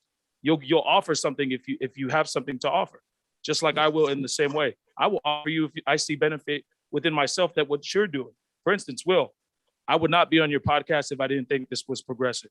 I wouldn't even answer your text messages. Not only is this progressive, I love it. If somebody is watching this, some 13-year-old kid, 12-year-old kid, 20 years from now, and is like, damn, I can't believe our ancestors were talking about this. They were already onto something. I can honestly say I contributed to something. But as far as in my personal life, I mean, honestly, that's why I don't go to Galapagos anymore, because when I don't see it being progressive, all I'm going to do is add on more negativity. Like Xiaoxi said, what's the use of me beating somebody up because I'm emotional? I have to step away. I have to walk away from it. Yeah, I do want to speak on something that I know Tui said or Xiaoxi said about addressing things or calling people out. I do believe that, and Sasi said, like, we have to be aware of, because everybody hears things differently, and everybody responds to different approaches, right? But I do believe, I totally understand it. But I do believe in some way, in anybody, whatever somebody's going through. But the conversation of some people need to hear the truth of the reality of why their life to where they at. And sometimes in life, that message, sometimes you may not like it, and you maybe not be the preferred method. But whatever, in order for transformation to happen, for change to happen, you need to know the truth. Because how can you change your life if you don't know what the problem is? And sometimes, like I said, that message to get across from somebody, sometimes like it can't be the preferred method the way you want it, the way you respond. But sometimes in life, it's not always the preferred method in a way. But regardless, you still need to hear that truth. Like I played football. When we play football, every single game after we have to watch the film, and then we have to address the mistakes, and the coach has to call out your mistake in front of everybody. So you may not take criticism wrong, but in life, like in order to change something, in order to improve, something needs to change, and you need to be aware of what's wrong, and you need to know the reason why it's wrong. And sometimes you get that method from the right people, and they can translate it and give you that message in the way you preferred. But sometimes it's not always like that. But you have to be open for criticism, and open to be able to get that tough love, that tough communication, and just take what's good and move on with it. That's my thoughts on that one. But guys, for the sake of, I know we're coming to the end of the podcast, and we're going to conclude it. So before we conclude the podcast, I am going to play, like I told you guys before, we have a raw footage video. Don't do it. Of what happens in these Faikava clubs. So, so I see a lot of people. Oh, the likes are going up. All right, the likes are going up, guys. Wait, did we get 20 yet? No, we got 16 people watching. I see 12. So 4 more likes. Come on, y'all. Call your friends and press some likes so we can have. Press the like. Just press the like. I want Will to cut off his hair. He said we're going to cut it off. If we get to 16 before we end the show, I'll take my hair down in a bun. But a lot of you guys are maybe watching it so far because you guys want to see this raw footage video. So just a real quick, this is for adults only. This is a video one of my followers sent me of a Faikava club in New Zealand. I think the Galapagos Lione, I believe the name is. That's what she allegedly she told me. But I don't, like I said, allegedly, that's what she said. So so this is the video of a Faikava club in New Zealand. And hey, can I just ask a question? Go ahead. What's the purpose of playing this? No, that we had a great discussion. Yeah. What's the purpose? Entertainment. And that's what I want to know. I got a show to run. So people, I gotta put this guy. I get people to watch this. So if this one makes people come to my channel to watch. Hey Will, are you taking any more Zoom callers? Yeah, somebody just asked.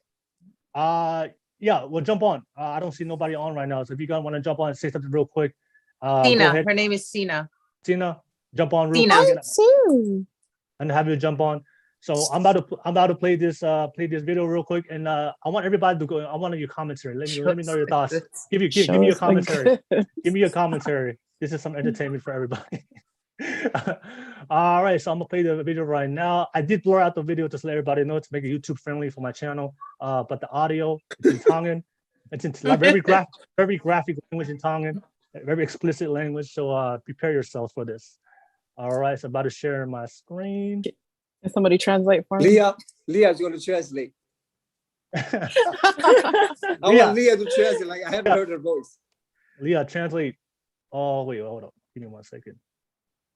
Give me 1 second, y'all. All right. There we go. Gotta make sure it's not my uncle. And my auntie. Don't worry, it's blurred. It's blurred. You can't see. It's worse. Is my. Go track your genealogy. All right. Can you guys see it? The blur, right. Yes. That's really blurred. Yeah. Well, it's gonna pop a little bit. Right. Hey, Will, before you play, can you send me the unblurred version after? Oh, got you. Hey, me too. Got you. I got you. The crazy part, I've seen this video on TikTok. Hey, real quick. How do you know what the video is already? Yeah. It's some girl that's hopping on some guy. I've seen it. Hey, real quick, if you guys want, if you're watching this on live right now and you want the unblurred video, send a super chat donation, and I'll send you the blurred video. All right, let's go. Will,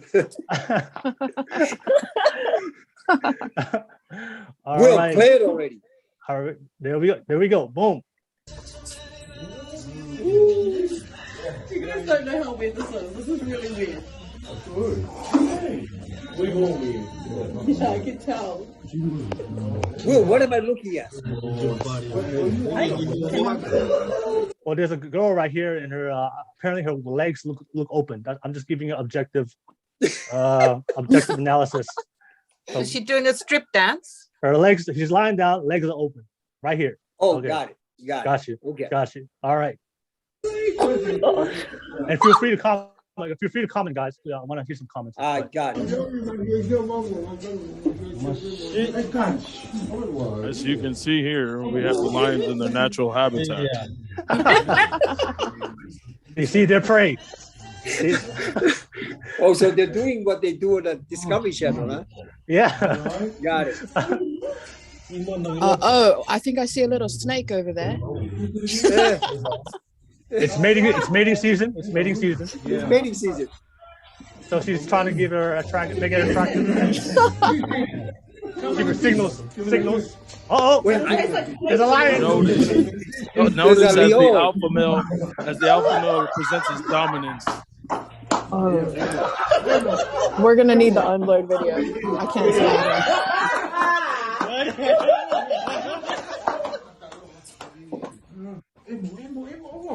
They're wrestling. This Sunday at WrestleMania, brother, it's going down.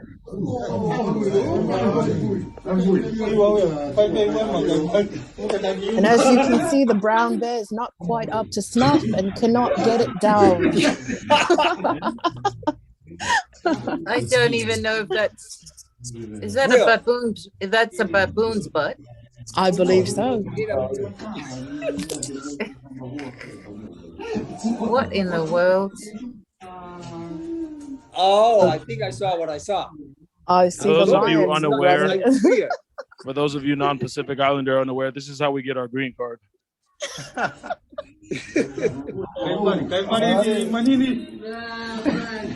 Wow. All Leah, right. translate. I last few can't seconds understand is like- anything they're saying. The last few seconds, I did see what I saw. It's yeah, that happened. All right. So real quick, I got Alex. He just jumped on real quick. I'm gonna add him real quick. He wants to share some thoughts, and then we're gonna conclude the podcast. So This let is me add It's Alex. Alex's kalapu.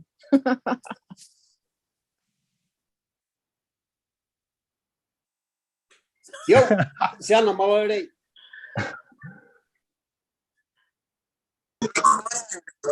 This Sunday at WrestleMania, brother, it's going down. Well, pause that. Hey, what's up, Alex? What up, Will? What's going on, man? Thank you so much. Where you tuning in from? I'm in Las Vegas, Nevada. Oh, Las Vegas, Nevada. Hey, ahead, I'm Alex. that guy's neighbor, Savage. Go ahead, Alex. You want to share some thoughts? What are you thinking? I just no, I think as a Kava drinker and a Faikava guy, I think it's very good that you brought this topic to light, right? Because a lot of we don't control what happens at Faikavas, at Kalapus. It is what it is. But a lot of times we try to sweep a lot of things under the rug, whether it's what happens at Faikava or in our life. We just try to just sweep it under the rug and move on to the next day. But this is something that happens all the time, every week, sometimes every day in people's lives. And so if it's going to keep going on, we need to help the future, right? Prepare and be better. All right. Hey, thank you so much, Alex. I really appreciate the topic being brought up, and a lot of people, they come in, like you said, with feelings and emotions instead of the understanding of we can debate and agree to disagree and still move on and be good, right? All right. Hey, anybody want to respond to Alex? Any of you guys? Go ahead, Savage. I just wanted to shout out Kalapu Ashy Feet, my brother Alex, okay, right here. Since This is day a live, one, this man. is a live look-in right now. Me and my buddy, we having a call as we speak. This dude mixes, and when I say mix, this dude is a mixer. He's a mixer, man. Wait, I have a question. Do you really have ashy feet? Well, come on. Of course they do. So that's Kani, the kani. reason why I named my Kalapu Ashy Feet, because it sometimes gives me ashy feet. So that's why my Kalapu is Kalapu Ashy Feet. All right, Alex. Thank you so much, man. Thank you so much for jumping on and sharing your thoughts, man. I really appreciate you, man. All right. Drop your addy. I'm gonna send you guys some lotion. Some coconut. Send them some coconut. Coconut oil. No, don't even the coconut oil. Just send the coconut. They'll figure it out. All right. Yes, thank you so much. Yeah, let me know what your thoughts about that raw footage. And yeah, that was yeah. I'll send you, if anybody wants it, I'll send you the explicit version. Yeah, send it to me. Yeah, gotcha. I need it for educational purposes. Educational purposes. Got you. To you, educational. Educational. Education. Yeah, definitely learn a lot about lions after watching that video. All right. Or brown bears. Brown bears. Brown bears. All right, so we come to the conclusion of the podcast. Thank you so much. Number one, to all my panel guests. Thank you so much. I'm very privileged, very grateful for the opportunity to take your time out of your day to be part of this. I can't say how proud of and how grateful I am for you guys. And thank you for everybody that's watching right now. Thank you for all the likes and even all the ninja watchers that didn't like the video. Thank you to you as well. He's still watching. But yeah, I didn't like the video. I didn't see anything. But nevertheless, to conclude the podcast, I just want to ask every guest what you take away from tonight's podcast, and also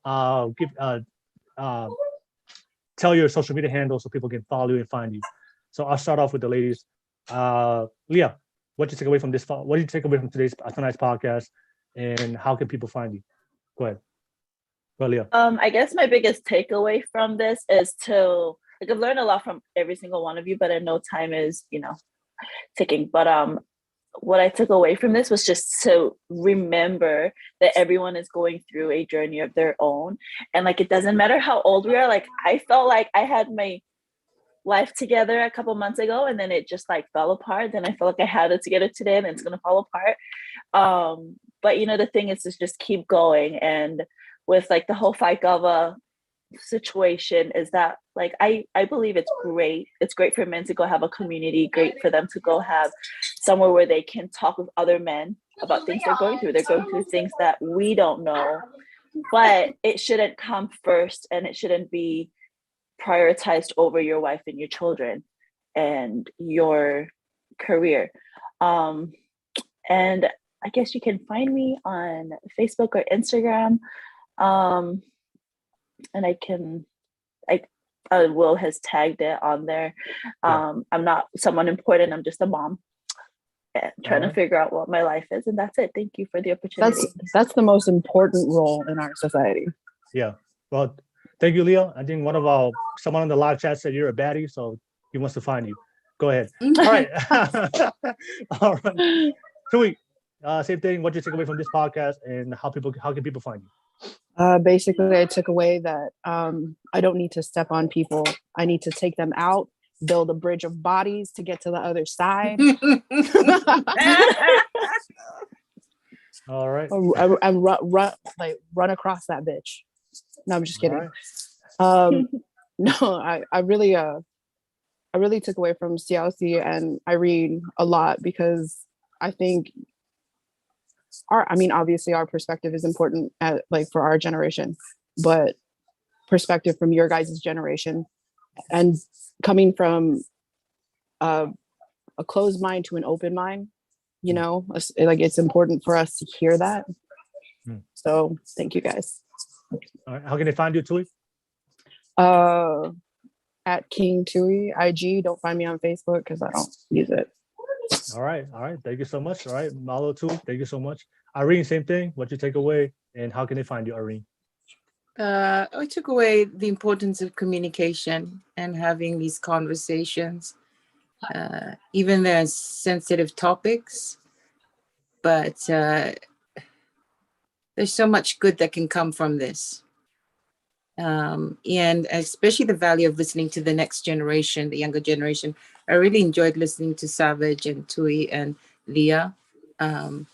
You know, your journeys, everyone's journey is different, but I value listening to the younger voices because that's the next generation. But you can find me on Instagram, or what you call IG, under Underground Roads. You can find me on TikTok under Underground Roads, and Facebook also. All right, thank you so much. All right, appreciate you, Irene. Also, thank you for bringing the culture and the history lesson. Much needed for me. I enjoyed that part. Thank you so much, Irene. And last but not least, fellas, Savage, what you take away, and how can they find you? You know, if it matters, you'll find me. I don't want to get my handles out because I'm in a lot of trouble. I'm trying not to get canceled. So I think it's important right now that, you know, if I say anything that's, you know, worth listening to, thank you. But I do want to highlight that not only am I grateful to each and every one of you, I've learned not only more today about, you know, just the culture of Kava then, now, and hopefully in the future. But Kava culture is not bad. It's not far from saving. Faikava, you know, the past ceremonies, the now ceremonies, kalapus, there's nothing wrong. We're just learning. We're trying to fix it as we go. We're still in the young stages right now. You know, we understand the past. We're working on the now, hopefully to build the future for my kids, your kids, so that when they have these social gatherings, that they understand, hey, we went through some rough patches. It wasn't perfect, but we got here. And there's nothing wrong with Kava at all. And I think even right now with these videos and stuff, if I could just suggest one thing, maintain the rules, keep the phones outside of the kalapu, or if you're going to keep the phones, promote the good about your kalapu, not the bad. You want people to come to your kalapu, promote the good things. And hopefully in some way we can regulate that, because I don't want to see this die off. I don't want to see any of our traditions, any of our cultural aspects or our customs die off. It's important that we maintain these things. You know, listening to Xiaoxi and Irene, the one thing I took away was, you know, my mom and my dad, and when they're gone, and what am I going to have left to teach my kids? Sorry if I'm getting emotional, but these things are all we have left. We came to America with nothing. That's just a physical aspect. The knowledge, the information we have now, that spiritual aspect that we brought here, that stays within the Kava, that stays within the Taulunga, that stays within the Faiva. Everything we do as people is important to uphold, you know, and excuse the tears, but it's just passion. I don't want to see this die off. So there's so much more good to go on about this. Excuse me, guys, but, you know, malo apito. I love each and every one of you. Thank you guys for having me. Peace and safe journey in your lives. Thank you. All right. Thank you, Savage. Hey, Savage, real quick, if you take away the phones out the Faikava, how can we see the raw footage? That was just this guy. I swear. We need somebody's gonna make money from me. we need some entertainment. It's entertainment at the end of the day. Oh, no, I'm just joking. Nevertheless, last but not least, Xiaoxi, same thing. What takeaway? How can they find us? Yeah. My takeaway here is exactly what Leah said. Know that we are in our own journey in life. Just know that. And that we shouldn't sit around pointing fingers at people. That we get to be the one that makes a difference in their lives by not pointing fingers and judging who they are, but yet we get to be the one that gets to empower them to see something different in their life. See, I have it that we're the one, and there's nobody else that's coming to save anybody else but we, the one that's willing to have this type of conversation. And it can only happen the way that we get to be in life and the way that we live our life that makes a difference. When we show up in front of people, we get to be the people that we need to be to forward the next generation. And Leah, thank you for saying that out loud. It really makes a difference when we human beings truly get that we are on our own journey. And it's their discovery for who they are and who they could be and who they will end up being that makes a difference. Not this shaming stuff. I love you all. All right. Thank you so much, Xiaoxi. Malo apito. And last thing for me, just want to say thank you so much. I think my takeaway from my end is, man, for me, it's just for to have a panel of guests from all different generations, from all different walks of life, from all different opinions, and we can all come here together and express and share opinions. And whether or not we agree to disagree, whether or not we all agree on everything, but we're able to communicate. And that, for me, that's so beautiful. And I rarely see this where the elder generation and the younger generation come together and have conversation and have communication and have disagreements, but there's no shaming, there's no negativity, we're not trying to put people down, but we're trying to understand each other to progress and to move forward. And for you guys to take the time out of your day, because I know you guys are all busy lives, to help progress that within our community. I think that's one thing I love about this conversation, and not only hear from the men, but also hear from the women as well. So the ladies, thank you so much for joining, and the fellas. But everybody, thank you so much. I just had the most amount of likes ever in the video, so we got 17 likes. But nevertheless, hey, take down your progress. Maybe next time, hey guys, I'm telling you, next time if you get the likes up, we're all gonna do something. But thank you so much for watching. Thank you guys for tuning in. Much love to you guys. And we do this every single Wednesday, every single show. So if you love the content, like and subscribe, and see you guys next week.